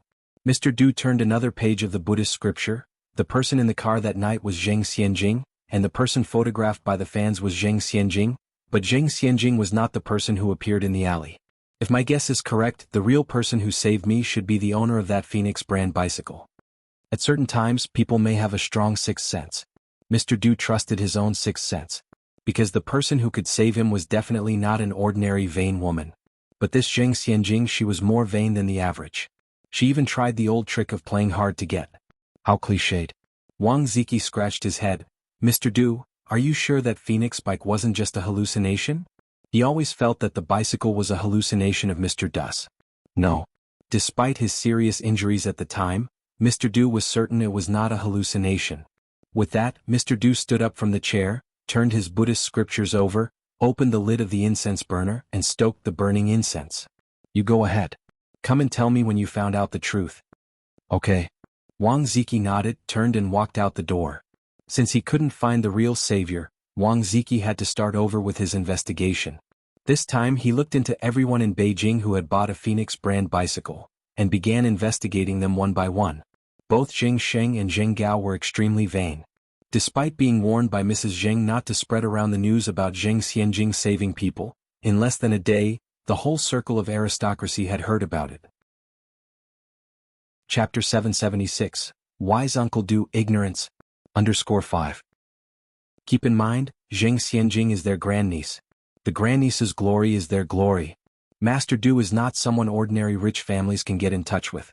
Who wouldn't be envious of Zheng Xianjing at this moment? Those who had previously ignored Zheng Xianjing were now back flattering her in every possible way. Flattery is built on belittling others. To flatter someone you must relentlessly belittle someone. Thus, Ni Yang became the one everyone was stepping on. Even though Mr. Abner supported Ni Yang, how could Mr. Abner compare to Master Du? Abner is from F country, his power is in F country. In China he is just a wealthy foreigner. Xianjing, who is Ni Yang? She's just a country bumpkin. You, on the other hand, are a legitimate rich and noble lady. What can she compare with you? Zheng Xianjing, as proud as a peacock, lifted the corners of her mouth into a triumphant smile. Siyu, do you really think so? Zhang Siyu nodded. Of course it's true. Zheng Xianjing laughed softly, intending to embarrass her. But didn't I hear you say a while ago that blood is thicker than water? How can a foster daughter compare to a biological one? Zhang Siyu looked somewhat embarrassed and pretended to have forgotten. Ah? Did I? I don't remember saying that. We've been sisters for so many years, Xianjing, how could I say that about you? Zheng Xianjing pointed at her ear. I heard you loud and clear, was it not so? It seems that Zheng Xianjing is not going to let this matter go today. Zhang Siyu said with a forced smile. Xianjing, my dear sister, even if I said that, can't you forgive me just this once for not seeing the bigger picture? It's all my fault for underestimating people. If it were not for Zheng Xianjing's current success, who would be willing to put up with her mood? Look at her smug expression. In her heart, Zhang Siyu cursed Zheng Xianjing 1,000 times. Zheng Xianjing glanced at Zhang Siyu. Siyu, you were right about one thing, you should never underestimate people. Zhang Siyu forced a smile, echoing, yes, you're right, Xianjing. So, can you forgive me now? Since you admitted you were looking down on people, how about doing an impersonation of a dog's bark for me? Zheng Xianjing continued. At these words, a ripple of laughter went around the room. The wealthy daughters looked at each other, seeing the amusement in each other's eyes. Even the usual sisterhood was gone, and no one came forward to mediate the situation. Such was the plasticky sisterhood of the wealthy households. Zhang Siyu's face turned green and white. Xianjing, stop kidding. Zheng Xianjing turned to Zhang Siyu. I'm not joking with you. Zhang Siyu took a deep breath, opened her mouth and under enormous pressure made a dog's bark. The room immediately erupted in laughter. Zheng Xianjing burst out laughing, surprised. Siyu, I was just kidding with you, I didn't expect you to actually bark like a dog. Zhang Siyu stared at Zheng Xianjing. What are you talking about? Zheng Xianjing repeated. I said I was joking. I didn't expect you to take it seriously. To gain Master Dust protection, would you even abandon all dignity? But your barking really does sound like a dog. While saying the last two sentences, Zheng Xianjing burst into laughter and everyone else joined in. Their laughter was like a thorn piercing Zhang Siyu all over. She was utterly humiliated. Zhang Siyu's fury was instantly ignited by Zheng Xianjing. She stood up abruptly. A joke? Zheng Xianjing, you dare to joke about this? Zheng Xianjing had a hint of smile on her lips. What? Angry and embarrassed? When you were humiliating me, you never thought this day would come. Zhang Siyu was so angry that she was shaking all over. She grabbed her bag and stormed off. Even if Zheng Xianjing never had the intention to forgive her from the start, she shouldn't have toyed with her like this. This was too hateful. Zheng Xianjing didn't care about this matter. A mere Zhang Siyu wasn't worthy of her attention.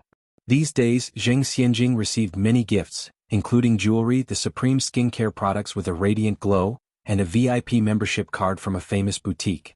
Looking at these precious and luxurious gifts, Zheng Xianjing once again realized the importance of power. Chapter 777, Wise Uncle Do Ignorance, _6. Take for instance the coveted membership card to Guisei Tianxiang. It's not something you can simply buy with money, you have to seize the right moment. She had heard of Guisei Tianxiang before and always wanted to go, but there was always a queue, and she hated having to lower herself to wait in a line, so it remained just a thought. Now someone was actually offering her a membership card and pleading for her to accept it.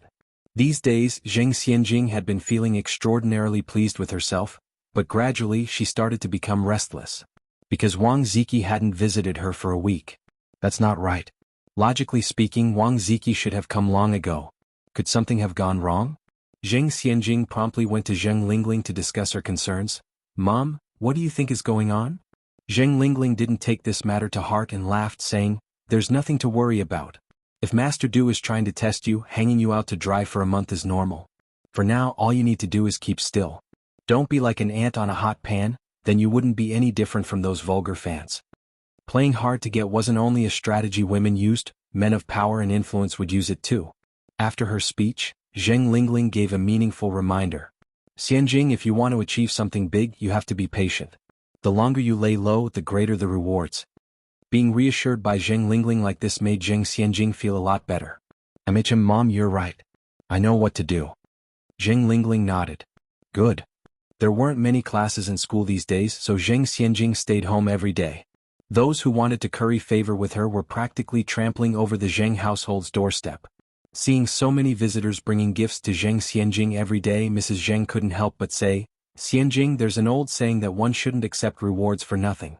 Isn't it a bit inappropriate to accept these gifts from other people? Inappropriate?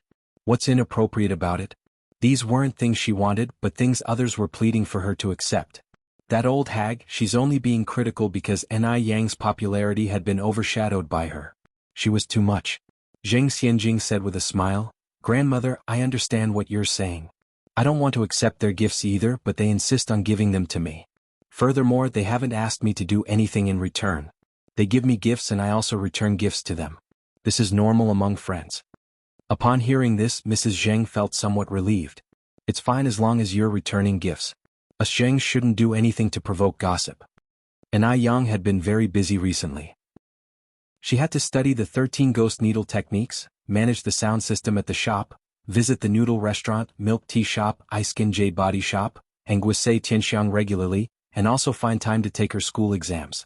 After the exams, Ni Yang and Han Xiaoyu went home together. Han Xiaoyu didn't have a bike, so Ni Yang was able to give her a ride. When they reached their destination, Han Xiaoyu jumped off from the back seat. Yang, there's still time, why don't you come to my house and hang out?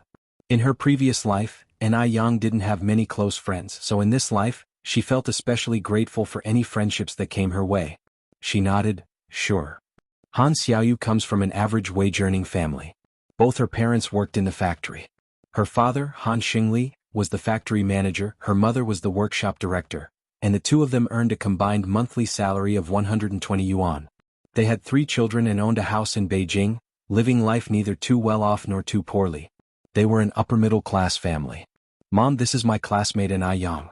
She's our school's campus beauty and the all-rounder I've been telling you about, who jumped grades and even came first in the exams. Just call her Yang. All parents like high-achieving girls. On hearing Han Xiaoyu say this, Han's mother was quick to say, oh, this is Ni Yang. So the good student looks like this.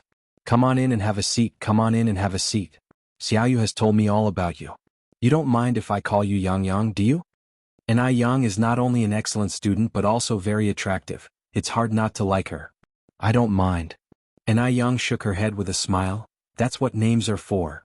Just look at the way this girl speaks. Everything about Ni Yang seemed perfect to Han's mom. On the other hand, Xiaoyu could do no right in her eyes. In conclusion, all the good daughters belong to others. Seeing Ni Yang's manners, Han's mother couldn't help but offer her the treasured oranges from home. Yang, have an orange. Don't hesitate to make yourself at home at Andy's place. I heard from Xiaoyu that you've helped her a lot with her studies. Thank you so much. Ever since she became Ni Yang's classmate, Xiaoyu's grades had significantly improved. The teacher even said it was a sure thing that she would get into a university. Ni Yang chuckled, Auntie, you don't have to be so formal. It's normal for classmates to help each other. Her words resonated deeply with Han's mother, and she thought to herself how considerate and endearing this girl was. Han's mother hurriedly peeled an orange for Ni Yang. Yang, eat up and don't be a stranger to Auntie. Ni Yang took the fruit with a word of thanks. Thank you, Auntie. Han's mother said, you girls chat. Or go out and take a walk. Young people have their own topics to chat about. She couldn't contribute to the conversation and would rather go out and have a chat with some friends. It's hard to find a day to rest. Ni Yang nodded, take care, Auntie. After Han's mother left, Han Xiaoyu said, Yang, do you know? My mom is usually very tight-fisted, and this is the first time she's been so generous. When Han's mother took out the oranges, Xiaoyu was shocked. She couldn't believe the woman in front of her was the same person who had argued and fought over a needle. Ni Yang laughed and said, I think Auntie is quite nice, she's very reasonable. Han Xiaoyu made a merciless comment about her own mother. She is quite reasonable, but she tends to be stingy and stubborn. You don't know this, but years ago she had a fight with Aunt Wang over a needle. Now the two of them wouldn't speak to each other even when they crossed paths. Just then, footsteps could be heard outside. Is Aunt Han home? Who is it? My mom is not home, come on in. Han Xiaoyu called out without looking up. In a short while, the visitor came in from the yard. Sister Xiaoyu, you're home. Here's the 2 yuan I borrowed from your house last time. I'm returning it to you. Yun. Han Xiaoyu stood up from her chair. By the way, how's your grandmother? Is she feeling better? Wu Yun nodded. She's much better after taking the medicine. That's good, Han Xiaoyu said. Let me introduce you, Yun. This is my classmate and good friend Ni Yang. Yang, this is Wu Yenyun, one of our neighbors. Just call her Yenyun. And Yang walked over with a smile. Nice to meet you. Chapter 778. Direct Confrontation. What is her name? _1 Typically beautiful people have always had a knack for making lasting impressions.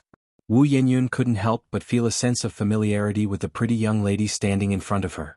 Before she could gather her thoughts, Yang initiated, Yenyun, do we know each other from somewhere? Standing slightly shorter than Yang, Wu Yenyun tethered somewhere around 5 feet 4, her body thin, her complexion somewhat yellow from what could be attributed to long periods of malnutrition, which also seemed to have tinged her hair the same shade of yellow. Her features were distinct, her big eyes full of life and animated, almost as though they were capable of speech. In the almost May weather, she was still wearing a quilted cotton jacket, evidently indicative of her family's dire economic situation. Wu Yenyun had not expected such friendly and warm behavior from the young lady. She didn't seem to mind Yanyun's dirty appearance, and suddenly it hit Yenyun, you were the one riding the bike on the street that day, right? Once Yenyun said this, Yang started to remember, yes. That's right. Did you get injured then? During that occasion, Wu Yenyun had left in such a rush that Yang hadn't been able to ascertain whether she had been injured or not. Wu Yenyun smiled and replied, no, I'm all right. Your bike didn't even touch me last time. That's good to hear. Visibly surprised, Han Xiaoyu questioned, Yang, you and Yenyun know each other? Yang explained the entire incident to Han Xiaoyu, laughing as she recounted their strange meeting. Han Xiaoyu nodded, oh, so that's what happened. Wu Yenyun did have chores to do back home and could not stay for too long. After a brief chat, she prepared to depart. Xiaoyu Yang, I should get going. Han Xiaoyu continued, oh, by the way Yenyun, when will you start school? At her words, Wu Yenyun wore a dispirited look on her face. My mom just had another baby, I can't leave the house for a while. I have no clue when he'll be able to attend school. Han Xiaoyu chose not to say anything more, but asked her to wait a moment. Wait here. I'll be back. All right. Wu Yenyun gave a nod. Han Xiaoyu ran back into the house and returned shortly after with a red plastic bag. Yenyun, this is for you. The bag contained a few leftover pancakes from breakfast and 2 oranges. Wu Yenyun declined right away. Xiaoyu, I cannot accept this. You should take it back. Han Xiaoyu insisted, keep it. We can't finish it all anyway. Don't hesitate. Just take it. You should head back now. Your baby brother might start crying again. Then thank you Xiaoyu. In those times no one was wealthy enough. Han Xiaoyu's generosity touched Wu Yenyun deeply. After Wu Yenyun had left, Han Xiaoyu shared Yanyun's domestic conditions with Yang. Wu Yanyun's father was disabled and could only perform some manual labor. Despite her mother's competence, a woman having so many children left her crushed under the burden of life. Wu Yanyun's family was, therefore, in a very bad situation. That's why Wu Yenyun was still wearing a quilted cotton jacket even in mid-May. Regardless of the era, there are always the rich and the poor. Equality of wealth always remains an unfeasible dream. Yang was left sighing after hearing this. On returning home, Wu Yenyun found her 2 brothers playing in the mud and the other one sleeping soundly in his crib. Her 2 brothers, 9 and 7 respectively, were both of school-going age but unable to attend due to their family circumstances. How could Wu Yenyun burden her mother with the need for her own education? Wu Yenyun divided the 3 oranges into 5 parts. For her father, her mother, her 2 brothers and her grandmother. Big sis, where'd you get these oranges? They are so sweet. Delicious. Her elder brother Wu Dalong swallowed all his share in one gulp. Her younger brother Wu Erlong looked at the 3 pieces of orange in his hand and immediately offered them to Wu Yenyun. Big sis, I don't like sour food. I want to eat it but you can have it. He wanted to keep the oranges for his older sister because when there were good things, she always thought of them first while going without herself. Wu Yenyun patted Wu Erlong's little head, smiling. You have it. Big sis has already eaten. These oranges aren't sour. They are sweet. Big sis, you should have it. I don't feel like eating them. Wu Erlong showed a reluctant face. Wu Yenyun understood her little brother's sentiment. Eat it soon or I will give it to Dalong. On hearing that he could have another piece of orange, Wu Dalong's eyes lit up with excitement. Chapter 779. Direct Confrontation. What is her name? _2. Upon hearing that the orange was for Wu Dalong, Wu Erlong immediately retracted his hand. Then I'll eat it myself. Wu Dalong wasn't happy. Erlong, didn't you say you didn't like it? That was just now I do. Wu Erlong quickly stuffed the orange into his mouth. Wu Yenyun watched the exchange between his two younger brothers with amusement before walking towards their grandmother's room. Their grandmother was a product of the feudal society and still had bound feet. As such, she was incapable of heavy labor and mostly stayed at home. "Grandma, here is an orange." Wu Yenyun offered the orange to his grandmother. "Give it to Dalong and Erlong, I don't really like it," replied his grandmother after a glance. "Please try it. Both Dalong and Erlong have already had theirs." Wu Yenyun said. "No, take it to your parents." "I don't want it." His grandmother shook her head. Elders often tend to keep the best for the younger ones, disregarding their own needs. "Mom and Dad also have their share, I'll leave it here for you," said Wu Yenyun, placing the orange on the table. "If I say take it away, take it away." Grandma Wu suddenly raised her voice. "You stubborn girl, why do you always argue with me?" Having no other choice, Wu Yenyun took back the orange. "Your parents work so hard during the day, let them have a bit more," Grandma Wu advised. "All right." Wu Yenyun nodded in agreement. Returning to her room, Wu Yenyun found her youngest brother, Wu Xiaolong, awake. Wu Xiaolong was just 3 months old. At his fussiest time now, he demanded to be carried the moment he awoke. Yan Erji's breast milk didn't flow well. Her children were not plump and fair as one might expect but rather lean and slightly dark-skinned. While Wu Yenyun was holding her brother in the yard, a plump middle-aged woman entered. "Yenyun is at home." "Yes, I am." Wu Yenyun stood up. "Landlady Auntie is here." The landlady's surname was also Wu Wulan. She was the complete opposite of the Wu family. They were all dark and slender, while she was fair and tubby, looking as if she carried several swim rings around her waist. "It's mid-month, did you prepare the rent?" Wulan inquired. Wu Yenyun nodded. "I'll fetch it right away." The rent was 10 yuan a month. Despite being in financial straits, the Wu family never defaulted on their rent. Wu Lan was a kind person. Knowing the Wu family's condition, she only charged them 10 yuan a month for rent originally worth 12 yuan. Wu Yenyun fetched a 10 yuan note that her mother had prearranged and handed it to Wu Lan. "Landlady Auntie, please take this." After accepting the money, Wu Lan glanced into the room. "Yenyun, are your parents not at home?" Wu Yenyun nodded. Wu Lan sighed. "It's tough on you bearing such burden at such a young age. Which family in Beijing would have a girl this young drop out of school to take care of her siblings?" But then again there was no other choice. Grandma Wu couldn't do manual labor due to her bound feet, and her 3 brothers were still young. Wu Yenyun shook her head. "I'm not suffering, landlady Auntie."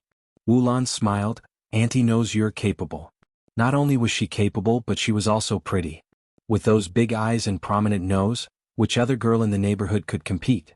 If she got an education, went to university, she could become a golden phoenix. What a pity though, wrong family. Just then, Grandma Wu came out of the room, leaning on her walking stick. "Eh? Auntie, it's me." Wu Lan greeted enthusiastically. Grandma Wu approached slowly. "Oh, it's Lanzi. Auntie, I was just praising Yenyun. Not only is she pretty but she's also so sensible. You'll be blessed in the future." A smile didn't cross Grandma Wu's face. "We're so impoverished, what use is beauty? It can't be eaten like rice or spent like cash. The rich derive pleasure from beauty. But what use does a poor person have for beauty? Beauty can't save you from hunger." Wu Lan forced a smile. "Well, Auntie, I've got other things to do. I won't bother you more. I have to leave now." "Go on with your work. Don't let an old ruin like me hold you up," nodded Grandma Wu. After Wu Lan left, Grandma Wu returned to her small room with the help of her walking stick. The thing Grandma Wu did most every day was spacing out in front of the window. Her son and daughter-in-law were struggling so much. She wished she could help, but regretfully there wasn't much she could do about it. After calming down her little brother, it was time for Wu Yenyun to prepare dinner. The rice jar was almost empty. Watered-down rice porridge was the only option. The leftovers from the restaurant a few days ago had long been eaten. Fortunately, there were still pancakes given by Han Xiaoyu, enough to scrape together a meal for the night. Chapter 780, Direct Confrontation. What is her name? _3.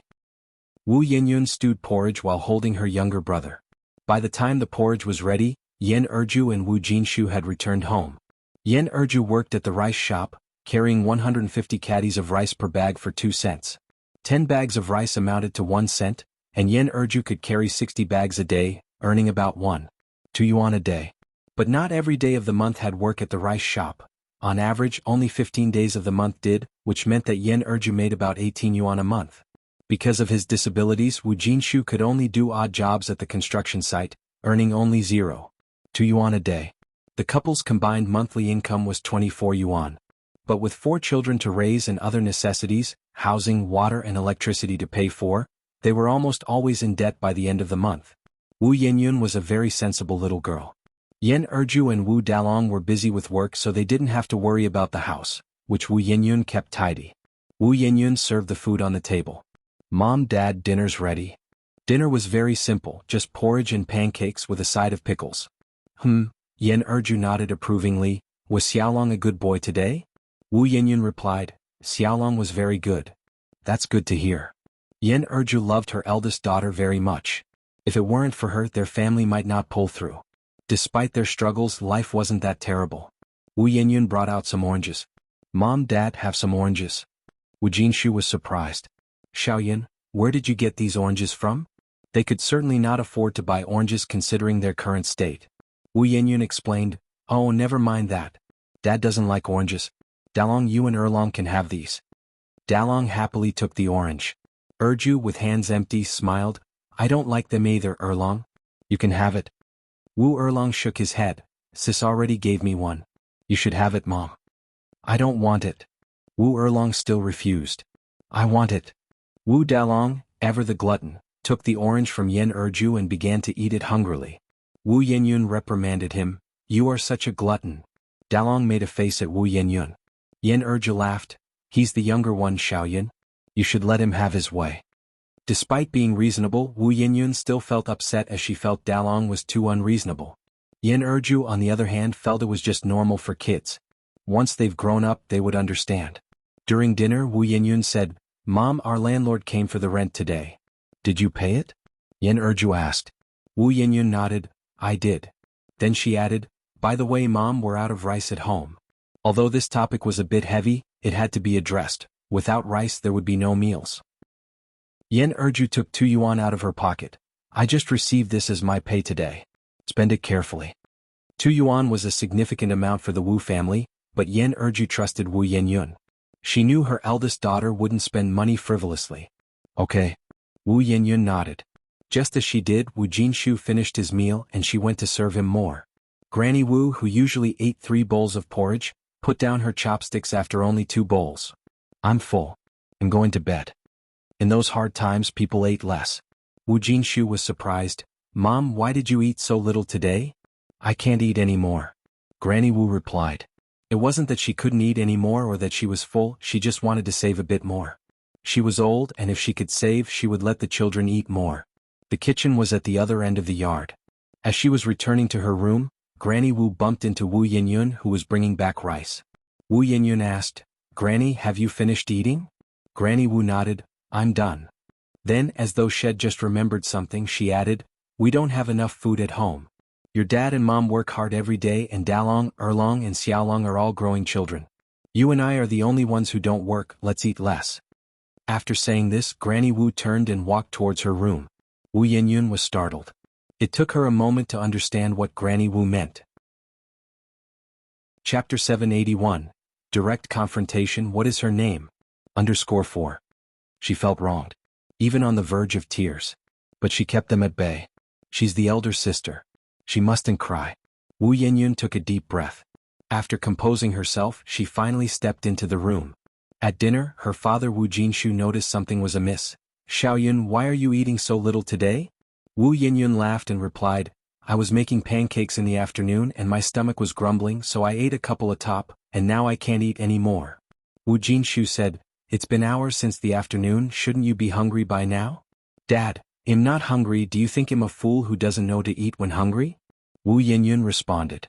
Then Yan Erju chimed in, Xiaoyan, you must eat. Even though we are poor, we still have money to afford food.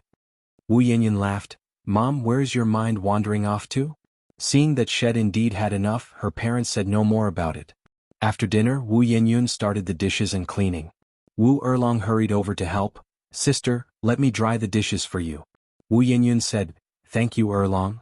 Just then, a voice came from outside the kitchen. Dalong, Erlong, come over here.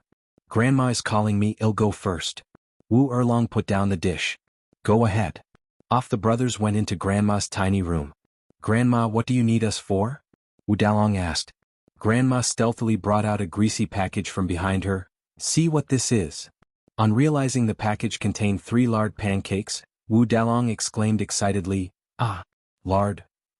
Grandma quickly shushed him. Why are you yelling? Do you want to bring everyone here? Wu Dalong nodded. With so many mouths to feed, would there be enough to go around? Wu Dalong nodded again. Grandma doled out a pancake each to Wu Dalong and Wu Erlong. Left one for Wu Jinshu. Given Wu Jinshu's poor health, it would be a good fortifier. These 3 pancakes were sent by Grandma Wu's daughter earlier in the day. She saved them until now, waiting for Jinshu to return so that she could give them to the children. Knowing Dalong's nature, Erlong didn't refuse. He stuffed the pancake into his pocket. Thank you, Grandma. Silly child, why be polite with your grandma? Just remember to hide it from others. Grandma Wu advised. Wu Erlong nodded in reply. At bedtime, once Wu Erlong heard his brother snoring, he stealthily crossed over to the other side. His elder sister was sleeping next door. The 3 siblings actually slept in one room, but Jinshu had segregated the room with a curtain in consideration of their genders. Short on rooms and cash-strapped to rent a larger house, they had to resort to such measures. It was all pushed by life's harsh circumstances. Elder sister. Wu Erlong gently nudged Wu Yenyun. What's wrong, Erlong? Wu Yenyun rubbed her eyes.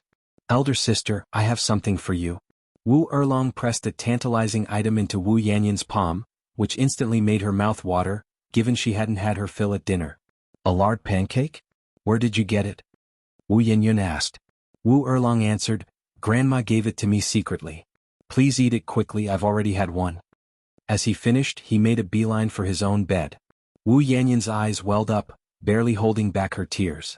This lard pancake was, in her memory, the most delicious one she'd ever tasted. Years later, she still remembered this particular night vividly. Her grandmother subtly hinted to her not to eat too much and to save food, while her little brother presented her with a lard pancake. There's no price tag on love. Wu Yenyun had choked down that pancake with tears in her eyes. Enai Tsuehua and Shengguan Dehui moved to the Zheng family's house again. Naturally, Enai Yen went with them. The Zheng family had been bustling these days with a constant flow of guests. Whenever Zheng Xianjing passed Enai Yen, she held her head high, extremely proud, even though Enai Yen had no clue what she was so smug about. In the living room, Zheng Lingling made Zheng Xianjing the center of attention, smilingly saying, Mom and Dad, I heard there's a newly opened restaurant in Beijing that's doing great business. The food is absolutely delicious and the ambience is excellent as well. The only drawback is the membership card requirement. If you don't have one, you will have to queue with many others. Those with membership cards, however, will be provided with private rooms. Chapter 782, Direct Confrontation. What is her name? _5. Enai Yang gave a smiling response. You're referring to the Gus Tianxiang restaurant, aren't you? Upon hearing the words Gus Tianxiang, Enai Kuihua's expression shifted subtly. Enai Yang had informed her beforehand not to speak about ice-skinned jade flesh and Gus Tianxiang to anyone, so she didn't even tell the Zheng family. The Zheng family, not to mention Shengguan Dehui, didn't have a clear understanding either. These businesses belonged to Enai Yang, not hers, so she didn't bring them up to show off. Zheng Lingling didn't expect this country bumpkin Enai Yang to even know about Gus Tianxiang. Yes, that's right, Gus Tianxiang. I initially thought of taking everyone, including your grandparents, for a meal there, but unfortunately their membership cards are in limited supply. You can't just apply for one. Good thing she has a very capable daughter. Even such a sought-after membership card was offered to her. Next, Zheng Lingling could continue to diminish Enai Yang while boasting her own daughter, Zheng Xianjing. Yang, you must really want to dine in such a good restaurant, aren't you? Zheng Lingling continued, well, you're in luck. You can just bask in Xianjing's glory today. Just a few days ago, someone gifted her a membership card. Upon hearing this, everyone else looked at Zheng Xianjing in surprise, envy filling their eyes. Zheng Xianjing was indeed extraordinary. Even a Gus Tianxiang VIP membership card was given to her on a silver platter. Everyone knew that Gus Tianxiang's VIP membership card was going for 5,888 yuan on the market. The key point being it was priceless due to scarcity. Enai Yang smiled faintly, I can go whenever I want to. Zheng Lingling sneered, then you must be prepared for the queue. Ordinary customers and VIP ones are treated differently, like difference between commoners and the emperor. Xianjing, as a card holder, gets direct access to the VIP rooms on the third floor. How could a person like Ni Yang possibly have a membership card? I don't have a membership card. Ni Yang responded flatly. Upon hearing this, a satisfied smile spread across Zheng Xianjing's face. She knew it. How could someone like Ni Yang, a little country girl, possibly possess such a luxurious item as a VIP card? Breaking the silence, Ni Yang, with a change of tone, continued, but I can enter their VIP rooms on the third floor by showing my face. There was no such thing as face identification in this era. Everyone was looking at Ni Yang in confusion. Zheng Xianjing stared coldly at Ni Yang. Face identification? What face identification? It should be shameless, right? Ni Yang continued to explain, by face identification I mean while they check everyone else's membership cards, I am their VIP so I don't need any card to enter. Just my face is enough. Bragging. A contemptuous voice sounded from the side. The speaker was Lu Kersin, Zheng Xianjing's bestie. She had to do a good job of kissing up to Zheng Xianjing, who was in her moment of glory. Ni Yang didn't get angry, continuing, if Miss Lu doesn't believe me, how about we make a bet? How are we betting? Lu Kersin didn't believe a word this country bumpkin Ni Yang was saying. Her best friend was also a Gus Tianxiang VIP customer, and she had never heard of any face identification service provided by Gus Tianxiang. Ni Yang continued, if I can get into the VIP rooms on the third floor of Gus Tianxiang by face identification, Miss Lu will pay for everyone's meal today, how about that? Sure. Do you dare to go? Lu Kersin provoked. Ni Yang replied with a smile, as long as Miss Lu has the guts, I can go all the way. All right, then it's a deal. Zheng Xianjing stood up and said, grandparents, let's go now. I never knew that Gus Tianxiang offered a face identification service. It's a good thing that Yang is here to show us. Mr. and Mrs. Zheng knew that Ni Yang never spoke without assurance. They laughed and said, right on, we also want to see whether Gus Tianxiang is as good as you all claim it to be. The group headed to Gus Tianxiang. Mr. Zheng, who was leading the way, looked at the big sign and couldn't help but exclaim, Gus Tianxiang. The calligraphy is really good, the calligrapher must be a great talent. Ni Yang could not help but blush a little. Lu Kersin was waiting for a chance to make fun of her. She turned to Ni Yang and said, didn't you say you could get in by showing your face? Well, you should lead the way then. Ni Yang stepped forward. There was still a long queue at the entrance. The two greeters who were new asked, hello, how many are you? Do you have a membership card? Chapter 783, Direct Confrontation. What is her name? _6. Upon hearing this, a mocking expression appeared on Zheng Xianjing and the others' faces. Zheng Xianjing walked over to Ni Yang, intending to teach her a few lessons as the elder sister, to not brag and to be down to earth. Just as she was about to start, two other receptionists in traditional Han clothing walked out. Sorry for the wait, Miss Ni. The new hires didn't know about your identity. Please follow me. No problem, Ni Yang smiled slightly. This left Zheng Xianjing stunned. Lu Kersin was also stunned. Lu Kersin quickly grabbed one of the receptionists by the sleeve. You're mistaken, right? She can enter without a membership card?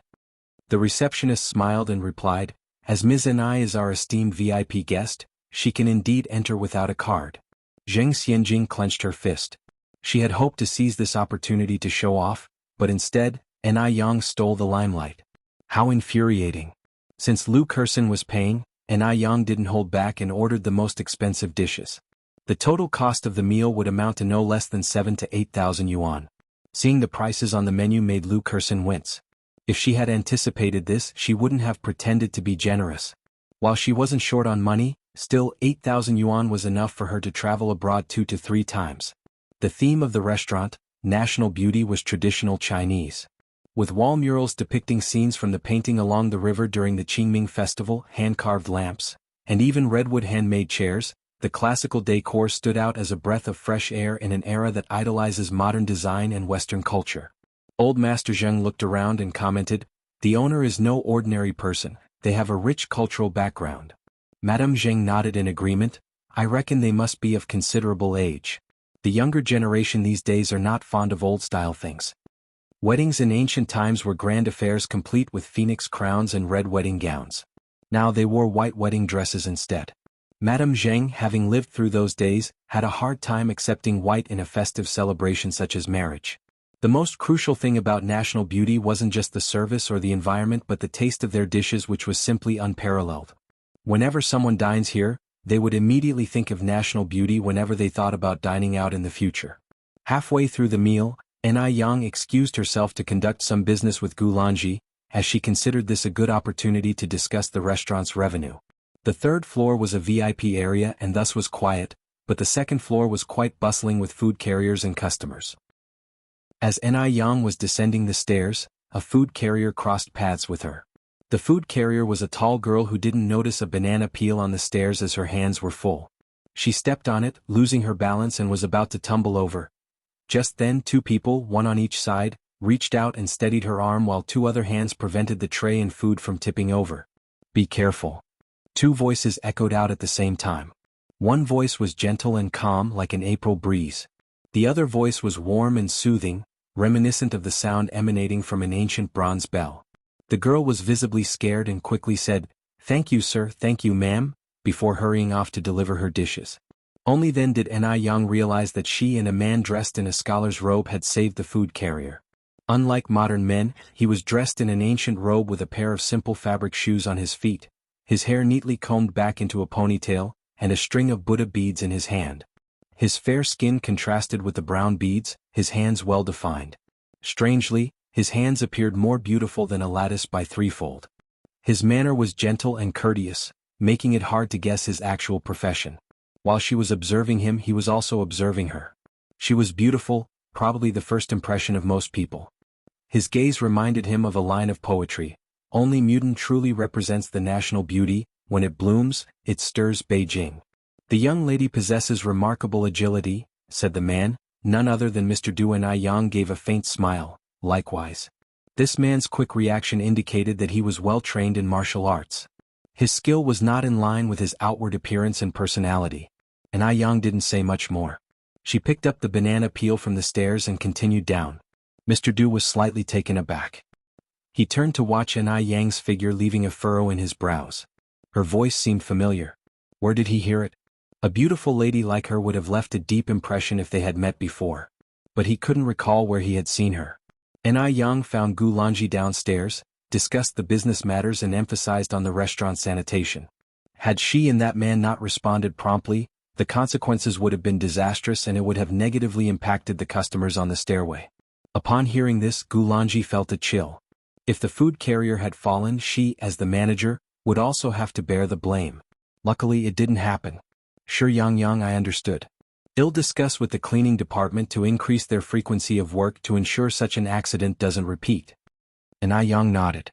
"By the way, which private room is the man dressed in scholar's attire a guest of?" And Na Yang inquired. Gulanji thought for a moment and replied, "I believe he's from private room 9.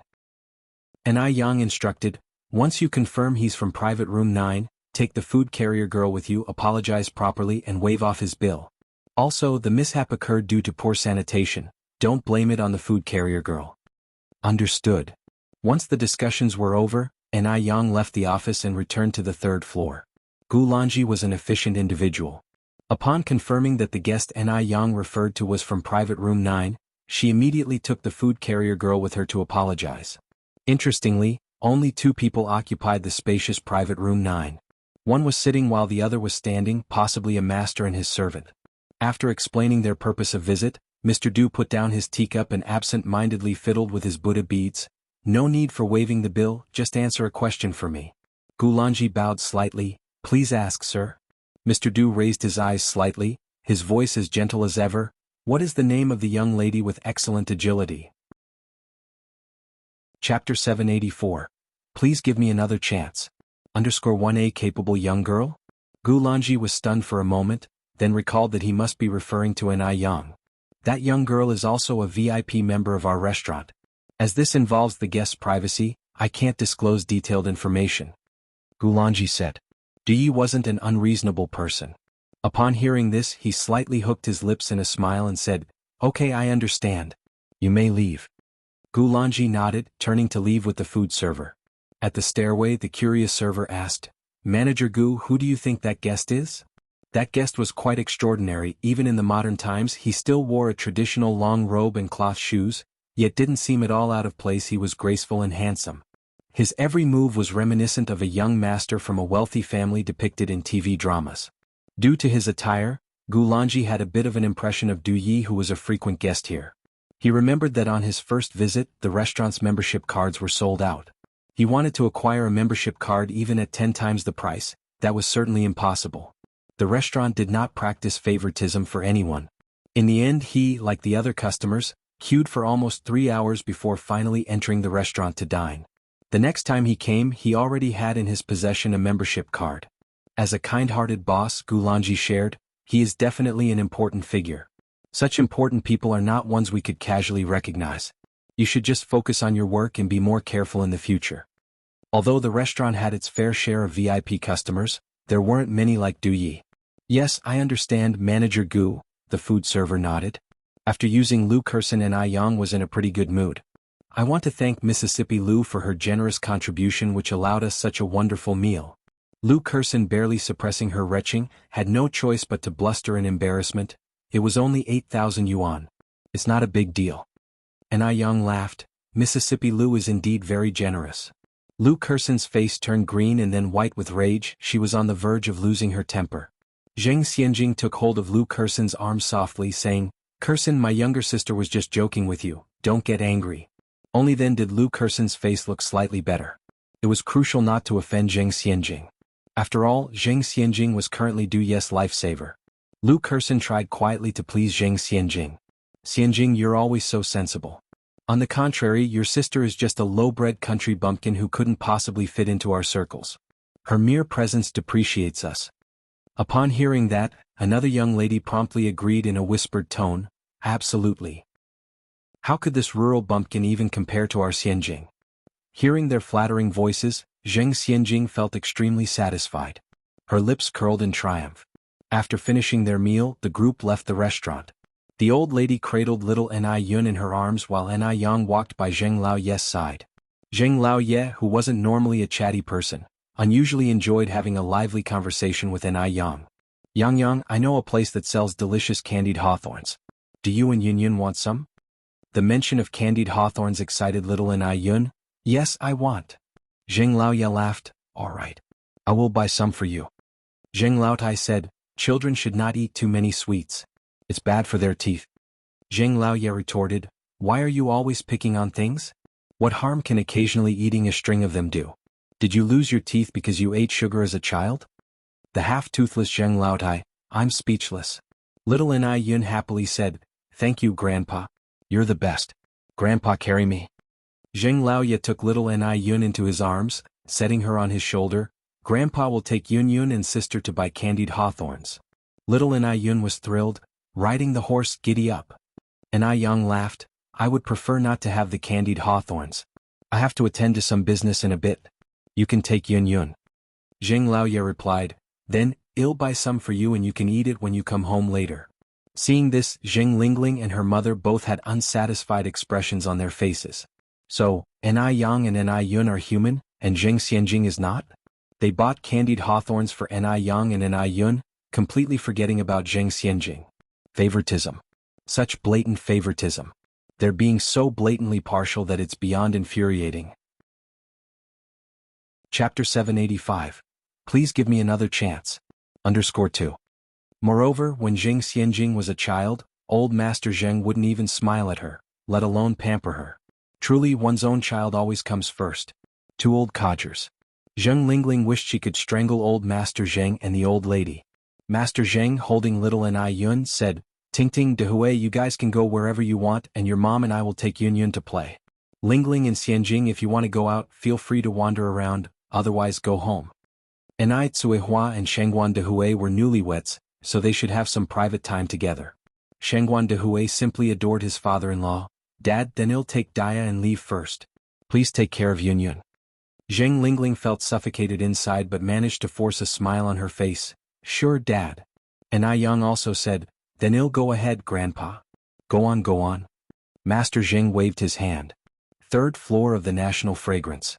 Mr. Du and Wang Ziki stood at the floor-to-ceiling window on the third floor. Is that Zheng Xianjing? Wang Ziki nodded. Yes, it's her. Mr. Du pointed to the slim figure next to Master Zheng. Who is that? Wang Ziki squinted. I don't know that person, but the Zheng family recently found their biological daughter. I think that should be the daughter brought back by their biological daughter. Because Wang Ziki had been investigating Zheng Xianjing lately, he knew quite a bit about the Zheng family. Mr. Du twirled his Buddha beads, his face expressionless. Investigate her. Investigate Master Zheng's biological granddaughter? Why would he want to investigate Master Zheng's granddaughter? Is he interested in her? Wang Ziki was stunned for a moment, then said, "All right." When his words were done, Mr. Du continued, "How is the investigation on that case from last time going?" "There's no news yet." Wang Ziki replied. "Beijing is not like Shanghai. Shanghai is full of their informers. Finding someone in Beijing is like looking for a needle in a haystack. The most important thing is they hardly have any leads. At least when they were looking for Zheng Xianjing they knew the car model. It's so difficult." Meanwhile, Shengguan Dehui took Enai Tsuehua to stroll around and watch a movie. It was rare for them to have these moments alone together. The streets of Beijing in 1985 were not as closed off as before, with couples hand in hand everywhere. Shengguan Dehui held Enai Kuihua's hand. "Look, there's a cotton candy stall over there. Let's go buy a couple." Enai Tsuehua laughed. "We're not kids anymore, why would we want cotton candy? This cotton candy is just like cotton, fluffy, and it dissolves as soon as you put it in your mouth. I'm sure you've never had it before. Besides, who made the rule that only children can eat candy? Adults can't." Cotton candy originated from the West and was invented in 1897, but the cloud-shaped cotton candy only recently appeared on the streets of Beijing. While they were talking, Shengguan Dehui led Enai Tsuehua to the cotton candy stall. "Boss, 2 cotton candies please." "All right, that'll be 6 cents. Since it's a novelty, the price is a bit high." Shengguan Dehui pulled 6 cents out of his pocket and handed it to the street vendor. "Here." Shengguan Dehui handed 1 string to Enai Tsuehua. Enai Tsuehua glanced around a bit embarrassedly before accepting it. Shengguan Dehui bit into the cotton candy, laughing. "Dia, try a bite and see if it's sweet enough." It was Enai Kuihua's first time eating this kind of cotton candy. She took a bite, and even though it was quite big, it dissolved into sugar water as soon as it entered her mouth. It was quite sweet but not worth it. It looked like a lot, but in reality it wasn't even a mouthful. Not far away, a middle-aged man carrying a briefcase watched enviously as Shengguan Dehui laughed and talked with Enai Tsuehua. Seeing this warm scene, an involuntary smile of nostalgia appeared on his face. This man was none other than Zhao Shen. These days he had been reflecting on himself. He was wrong. He was truly wrong. He shouldn't have hurt Shengguan Furong. Even though Shengguan Furong was a bit temperamental as her husband, he should be forgiving. He definitely should not have brought Lin Fang home when Shengguan Furong was feeling disheartened. At that time, if he had repented timely, he might have been able to win back Shengguan Furong. Now Shengguan Furong and their children are gone. Only he and Lady Zhao are left in the Zhao family. Every time he gets off work he doesn't want to go home. He's afraid of facing an uncheerful home. Chapter 786. Please give me another chance. _3. If he hadn't wronged Shengguan Furong then, he could have been as happy as Shengguan Dehui and Enai Tsuehua now. He had destroyed his own happiness with his own hands. Zhao Shen took a deep sigh, then mustered the courage to walk up to Shengguan Dehui and Enai Tsuehua. "Brother, sister-in-law." Shengguan Dehui looked up and his brows furrowed slightly. "Call me Mr. Shengguan, I'm not your brother now." Shengguan Dehui's attitude was somewhat off, so Enai Tsuehua gently tugged at his sleeve. Despite the bitter smile on his face, Zhao Shen replied, "Regardless, you are still the uncle of my 2 children." Shengguan Dehui didn't respond. Zhao Shen continued, "Brother, I have thoroughly reflected on my actions recently and realized my mistakes." Shengguan Dehui didn't speak. Enai Tsuehua tried to smooth things over with a smile. "It's a good thing when a prodigal son returns to the fold." "Thank you, sister-in-law." Zhao Shen continued, "Brother, sister-in-law, I really know that I was wrong. Please give me another chance to take care of Furong and the children." He was really fond of Shengguan Furong. They were each other's first loves. Besides Shengguan Furong, he couldn't marry anyone else. Moreover, he couldn't bear to leave his 2 children. Enai Tsuehua could not respond to these words, and chose to remain silent. Shengguan Dehui snorted coldly, "Because of you, I nearly lost a sister and 2 nephews. Do you think you'll ever entrust them to someone like you again?" The incident of jumping off a building had always been a sore spot for Shengguan Dehui. No matter what, Shengguan Furong was his only sister. "Brother, I genuinely know I was wrong. I swear, I will treat Furong and the 2 children well in the future." Zhao Shen raised 3 fingers and continued, "Bro, I'm begging you." At the end, Zhao Xin even knelt in front of Shangguan Dehui. Seeing this, the people on the street couldn't help but turn their curious gazes towards them. Shangguan Dehui helped Zhao Xin up. A man's knees are as precious as gold, get up. Looking at Shangguan Dehui again, Zhao Xin's face was streaked with tears. He choked out, "Brother, Furong can't be without a husband and the 2 children can't be without a father. I'm begging you, I'll definitely cherish this hard-earned opportunity." A man doesn't easily shed tears, but when he does, it evokes sympathy. The sight of Zhao Xin would soften anyone's heart. Shangguan Dehui sighed and replied, "I can't decide for Furong. You should talk to her yourself. As long as she's willing to forgive you, I won't object." Zhao Xin wiped his face with his sleeve, gratefully replying, "Thank you, brother. Thank you, sister-in-law." Shangguan Dehui raised his hand, "Don't thank me so quickly. Whether Furong will forgive you remains to be seen. Regardless of her decision, I will respect Furong's choice." Zhao Xin nodded, "Okay brother, I understand. You and sister-in-law have fun together, I'll be leaving first." With that, Zhao Xin turned and left. Watching Zhao Xin's retreating figure, Shangguan Dehui grasped Anai Kuihua's hand. "Dia, what do you think about this? About the matter between Furong and Zhao Xin?" Anai Tsuehua asked. "Yes." Shangguan Dehui nodded. Anai Tsuehua took a bite of her cotton candy and replied, "From the children's perspective, Zhao Xin can be forgiven. After all, a child's growth can't be without a father. But from a moral standpoint, Zhao Xin's actions are absolutely unforgivable. Just like you, I will respect whatever Furong decides." Anai Tsuehua had been through a failed marriage. She knew the difficulties women faced. Whether Zhao Xin had truly repented or not, he had already left an unbridgeable scar on Shangguan Furong's heart. What's done can't be undone, a broken mirror can't be joined again. Shangguan Dehui nodded, "So we are of the same opinion." Then he said, "Forget about this for now, Comrade Dia, shall we go see a movie together? I heard from a colleague that a movie called Mr. Zombie just came out. Let's go see it." Mr. Zombie 1, starring Mr. Lam, was released in 1985 and was quite popular at the box office in mainland China. Anai Tsuehua replied, "Zombies? Is it a horror movie?" At this time, zombies only existed in books. Anai Tsuehua, who had read books on the topic, was quite interested and curious to see what a movie about zombies would look like. Shangguan Dehui said, "Probably we'll know when we see it." Chapter 787. Please give me another chance. _4. Mr. Zombie 1 is a film that intertwines horror with comedy and injects a subtle touch of sorrow into the playfulness. While everyone else in the theater was terrified, Anai Tsuehua remained incredibly calm. On the other hand, Shangguan Dehui was far from relaxed, beads of cold sweat covering the palms of his hands.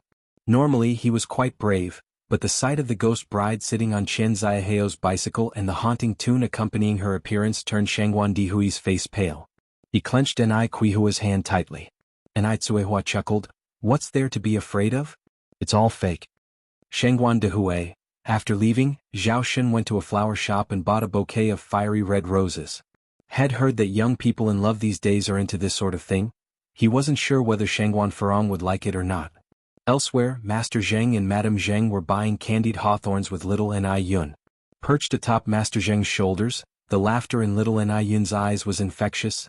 "I want 2 sticks. All right, we'll get 2 for little Yun Yun." Master Zheng smiled. "Shopkeeper, give me 4 candied hawthorns."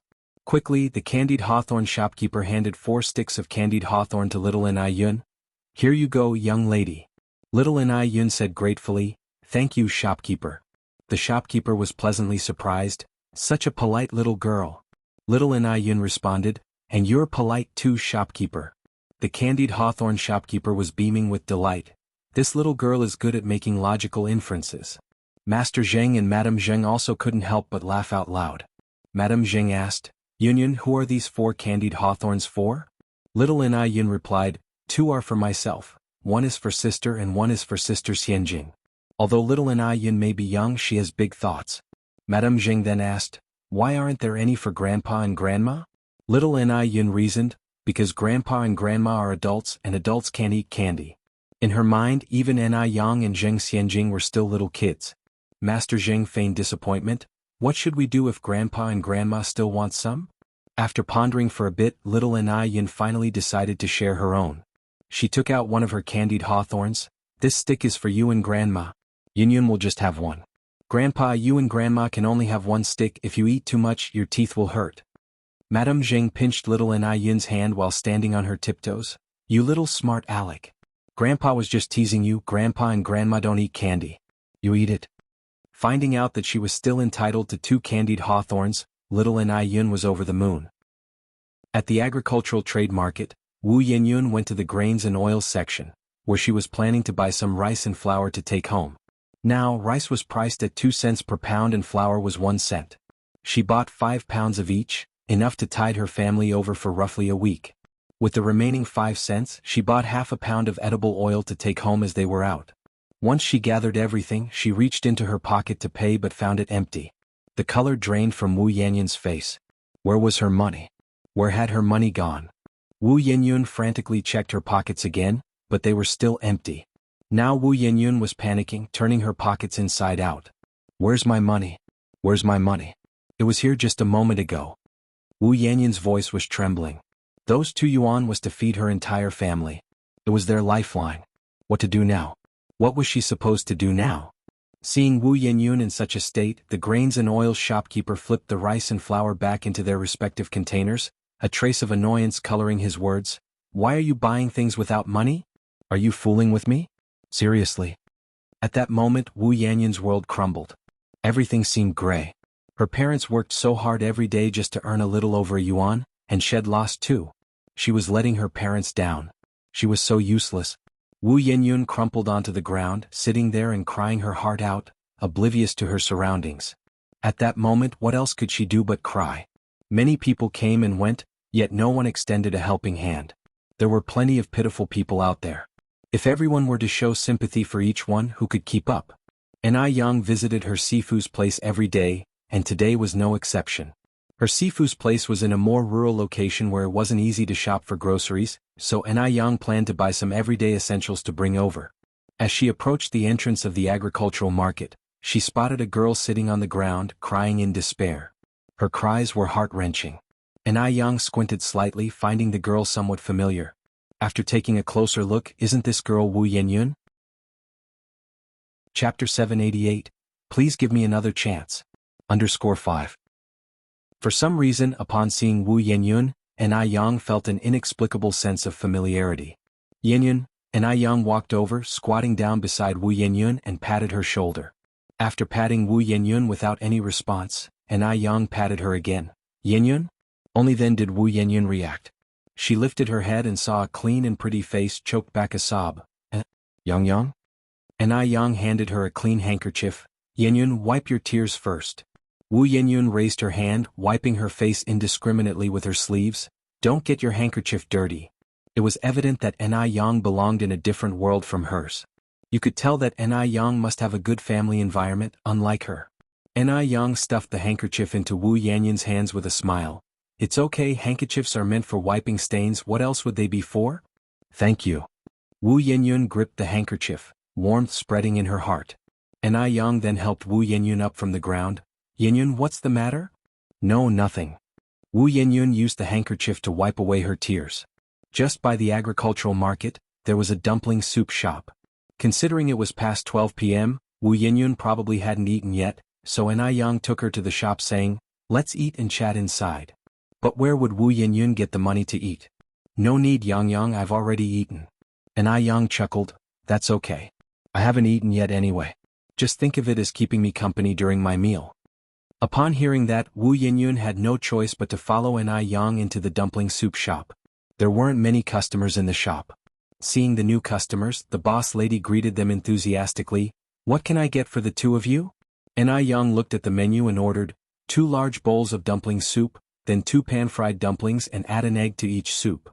At this time, when one's stomach is low on oil, people generally do eat more.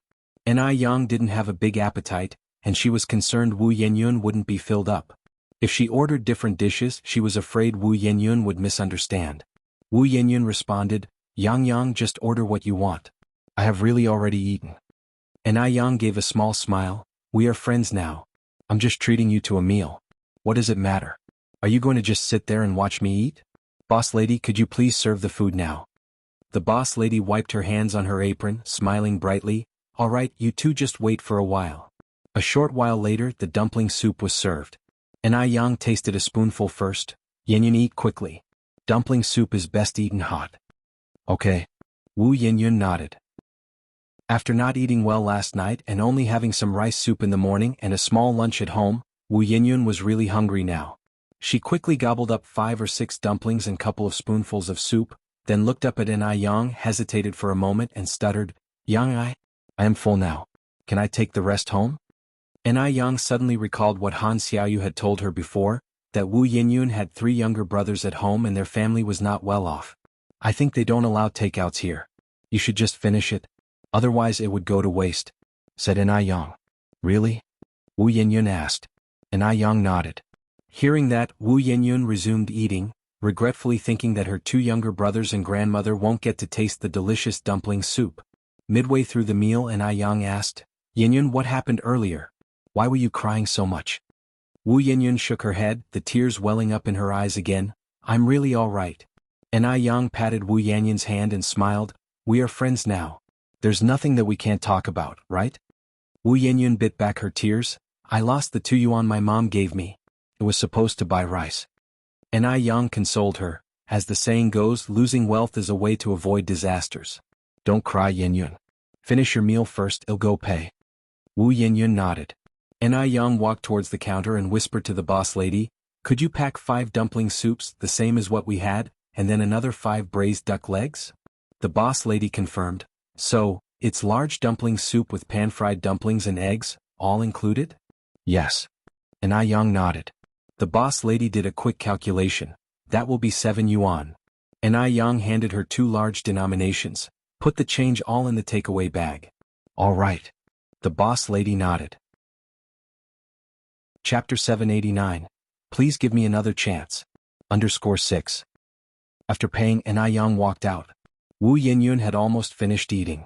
Yang had just eaten at Gus Tianxiang for lunch, and she couldn't take in another bite. She had only eaten 1 dumpling soup from her bowl. Just then the lady boss emerged carrying a big bag. Young lady, these are the 5 portions of dumpling soup you packed. Wasn't it said that takeaway wasn't allowed here? Wu Yinyun looked at Yang in surprise. Yang pushed the bag towards Wu Yinyun.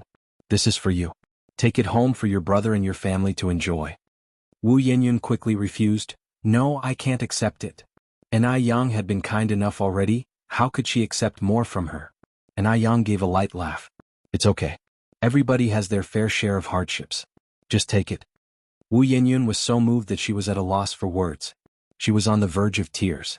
Yang, Yang patted Wu Yinyun's hand. I've been in a worse situation than you are in now, Yinyun. Hang in there. There's no hurdle in life we can't get through. She had somehow managed to get through all the hardships in her past life. Yes. Wu Yinyun nodded.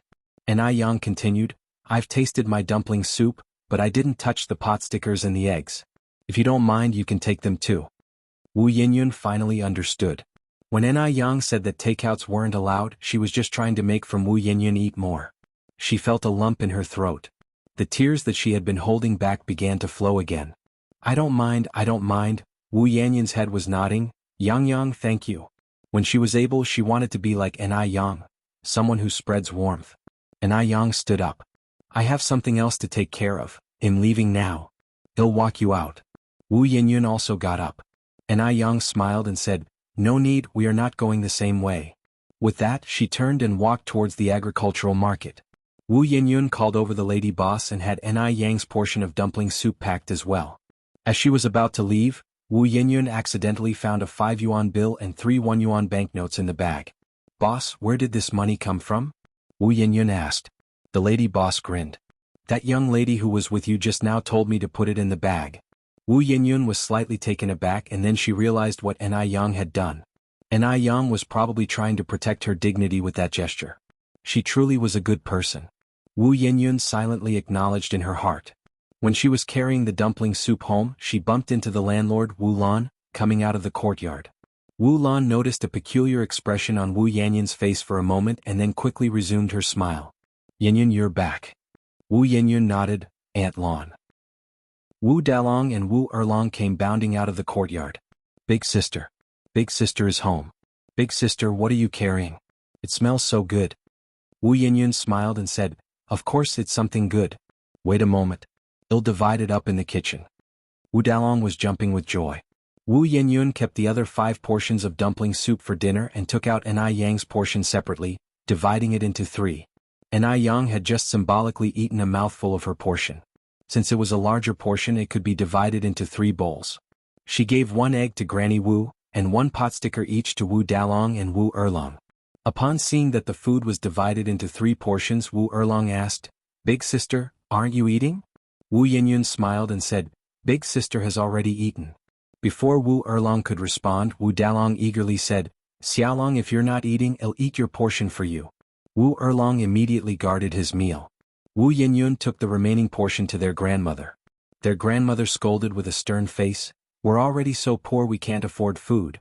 Your mom gave you 2 yuan just yesterday and you've wasted it today. Don't we know our place? You extravagant child. What a disgrace. What could our respectable Wu family have done to deserve a child like you? If only we knew back then." In the end, the grandmother started coughing in agitation, looking like she might collapse at any second. Wu Yenyun immediately tried to pacify her. "Grandma, don't be angry. I didn't use the money Mom gave me for this. A kind-hearted lady gave me several portions of these. I plan to save them for dinner. Look, the money Mom gave me is still here." She couldn't dare tell her grandmother about losing the money. She decided to confide it to her parents quietly at night. Seeing this, their grandmother's expression softened slightly. After enjoying the forbidden dumpling soup, she continued, "Xiaoyun, how old are you now?" "I'm 18, Wu Yenyun replied, puzzled. Why would her grandmother suddenly ask her age? 18? Their grandmother looked at her with complicated eyes. 18 is not young anymore. She herself had been married at 18. The young mistress had been promised to a family at 16. "Grandma, are you asking for a reason?" Wu Yenyun continued to inquire. Their grandmother shook her head. "No, you can go now." Just as Wu Yenyun was about to leave, it seemed their grandmother remembered something. "Both of your younger brothers should be in school, but they are still at home playing. If it weren't for you, your brothers would be in school by now. Xiaoyun, do you know how much it costs to raise a child?" Wu Yanyun's voice was a little bitter. "I know," their grandmother said. "If you are sensible, you should help your parents more. You are 18, no longer a child. Our family is in this mess because of you." Wu Yenyun nodded in agreement. After leaving their grandmother's room, Wu Yanyun's previously joyous mood had turned somber once more. She knew her grandmother's words had a deeper meaning, but she didn't understand her true intention. Wu Yenyun looked up at the somewhat gray sky, wishing she could give herself a cathartic cry. The Deming Pavilion was located at the busiest street in Beijing. The area near the Deming Pavilion was unusually tranquil because it was the residence of a nobleman. This nobleman was none other than Master Du. Master Du stood by a small pond in the garden, feeding fishes, while Wang Ziki reported the information he had found. Master Du, Mr. Zheng's biological granddaughter, is named Nai Yang. She's 19 years old. She used to live in Dam Village in Haiqing with her birth mother, Nai Tsuehua. 2 years ago, after her parents divorced, she moved to Beijing with her mother, Nai Yang. Master Du scattered a handful of fish food into the pond. Look up Nai Yang's whereabouts on that night then. Although according to Wang Ziki's findings, Nai Yang seemed to be an ordinary village girl, Master Du knew she was no ordinary person.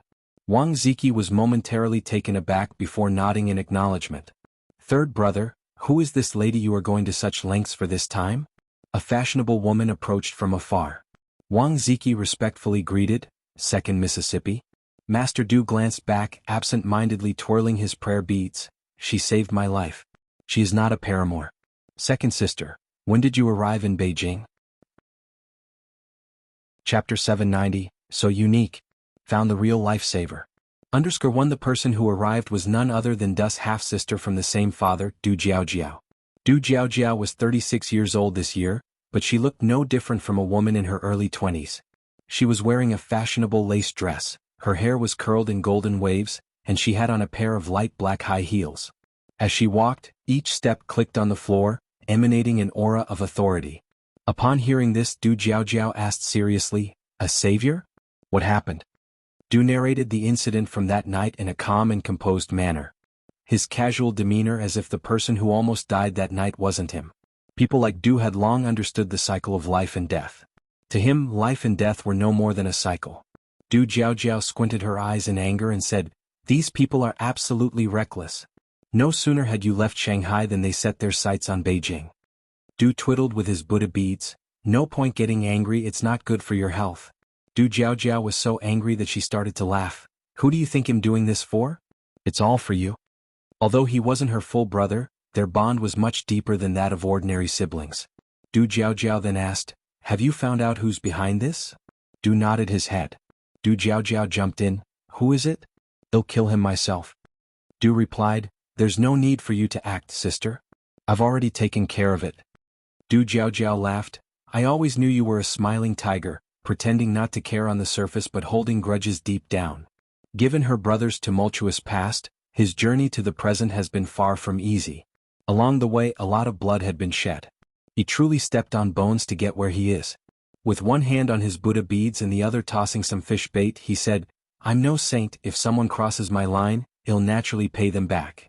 Du Jiaojiao added, so the young girl who saved you is quite formidable. Haven't you found her yet? Anyone who could save her brother must be extraordinarily skilled. At the moment, Du Jiaojiao was also curious about what this little girl looked like. Du shook his head. It was already dark at that time and the clues were too scarce. Du Jiaojiao chuckled, no rush. As long as destiny dictates, you two shall meet again. Du did not continue the conversation. Du Jiaojiao nudged him with her elbow and giggled, by the way, do you have some good news to share? What good news? Du was puzzled. Du Jiaojiao laughed, don't play dumb. I heard back in Shanghai that you've set your sights on a young girl and are thinking about bringing her home as your wife? No, Du straightforwardly denied. Du Jiaojiao was speechless. You're still pretending in front of your sister? Really, there isn't. Du Jiaojiao frowned. Tell me honestly, all these years, haven't you had feelings for anyone? Her brother was already in his 30s this year. He was often surrounded by women and even had 2 mistresses. But he had never truly opened his heart to anyone. He was like an emotionless machine, cold and indifferent. Du lightly shook his head. Throughout my life, I have never understood what it is to like. Du Jiaojiao then asked, what about love? Even if you've never liked anyone, you must have loved someone, right? Du cracked a smile. Love? What is love? Is it something that can satisfy hunger or thirst? Besides, is there really such a thing as love in this world? He never believed in love between a man and a woman. He never loved anyone. He even found it puzzling why some people could make a huge fuss over so-called love. In Du's view, this was incredibly foolish behavior. Du Jiaojiao shook her head in disbelief. Being with someone like you who doesn't understand love is so boring. Du fiddled with his Buddha beads. Buddha said, life is what we make of it, all things in the world are transient. If the mind is not moved, nothing in the world is moved. If the mind doesn't change, everything remains the same. And his mind would never be moved for anyone. Du Jiaojiao gave a snort. There's a long road of life ahead. I don't believe you won't fall for any girl in the future. Being human, no one could escape the 2 words, passionate love. Du laughed softly. If I could fall for someone, would I still be waiting till now? Over these years he had encountered countless admirable women. Du Jiaojiao gave him a glance but couldn't refute his words. Chapter 791, So Unique. Found the real lifesaver. _2. Her younger brother, who was well-traveled and handsome, attracted numerous women who wouldn't consider marrying anyone else. Even the daughter of the leader of the desert country, whom he did not bother to give much attention to. He even avoided accepting 2 concubines. Du Jiaojiao continued, little brother, I think you should reduce your reading of those Buddhist scriptures. At this rate, you might as well become a monk. Master Du sighed. Master Wuchen said my 6 senses are impure, so he refused to take me as his disciple. You actually want to become a monk? Have you gone mad? Du Jiaojiao widened her eyes in disbelief, her voice several decibels higher. Master Du smiled, seeming rather amused by the whole scene. Du Jiaojiao continued, our mother only has you as her son. You can't give up on life so easily. The mother, in her words, was Master Du's biological mother. Their father was a notorious womanizer, his legacy littered with the hearts of countless women. Master Du switched his Buddha beads to the other hand. You're overthinking things, second sister. If Master Wuchen didn't accept him as a student, there was still plenty for him to do in mundane life. He had no plans to become a monk anytime soon. Du Jiaojiao noticed the Buddha beads in Master Du's hand and asked, you've been using these Buddha beads for so many years. What are they made of? They're of such good quality. Xiaoya red sandalwood. Master Du replied. Du Jiaojiao extended her hand. Let me have a look. No. Master Du refused. Why? Du Jiao asked. Why couldn't she see the simple strand of Buddha beads? Master Du continued, these Buddha beads have gained spiritual energy over the years. Except for me, no one else has ever touched them. If you like them, second sister, I can have our people bring you a few more strands to choose from. However, this one is off limits. Du Jiao asked, I can't even look at them? No. Master Du replied. In actuality, Master Du was overly territorial about his belongings. He didn't even allow others a lingering glance, not even his mother. This is so stingy. Du Jiao huffed. I don't want to see it then. Master Du continued, you must be hungry from your long journey, second sister. I know a great restaurant. Would you like to go? Upon hearing about food, Du Jiao's spirits quickly lifted. Sure. The two of them made their way to Gustianxiang. Over the years, Du Jiao had visited more than a dozen countries and seen countless restaurants. But it was the first time she had come across one like Gustianxiang.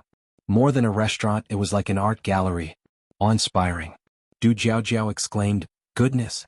I can't believe there's a restaurant like this in Beijing. Master Du said, my reaction was exactly the same when I first came here. Du Jiao continued, who's the owner of this place? Master Du shook his head.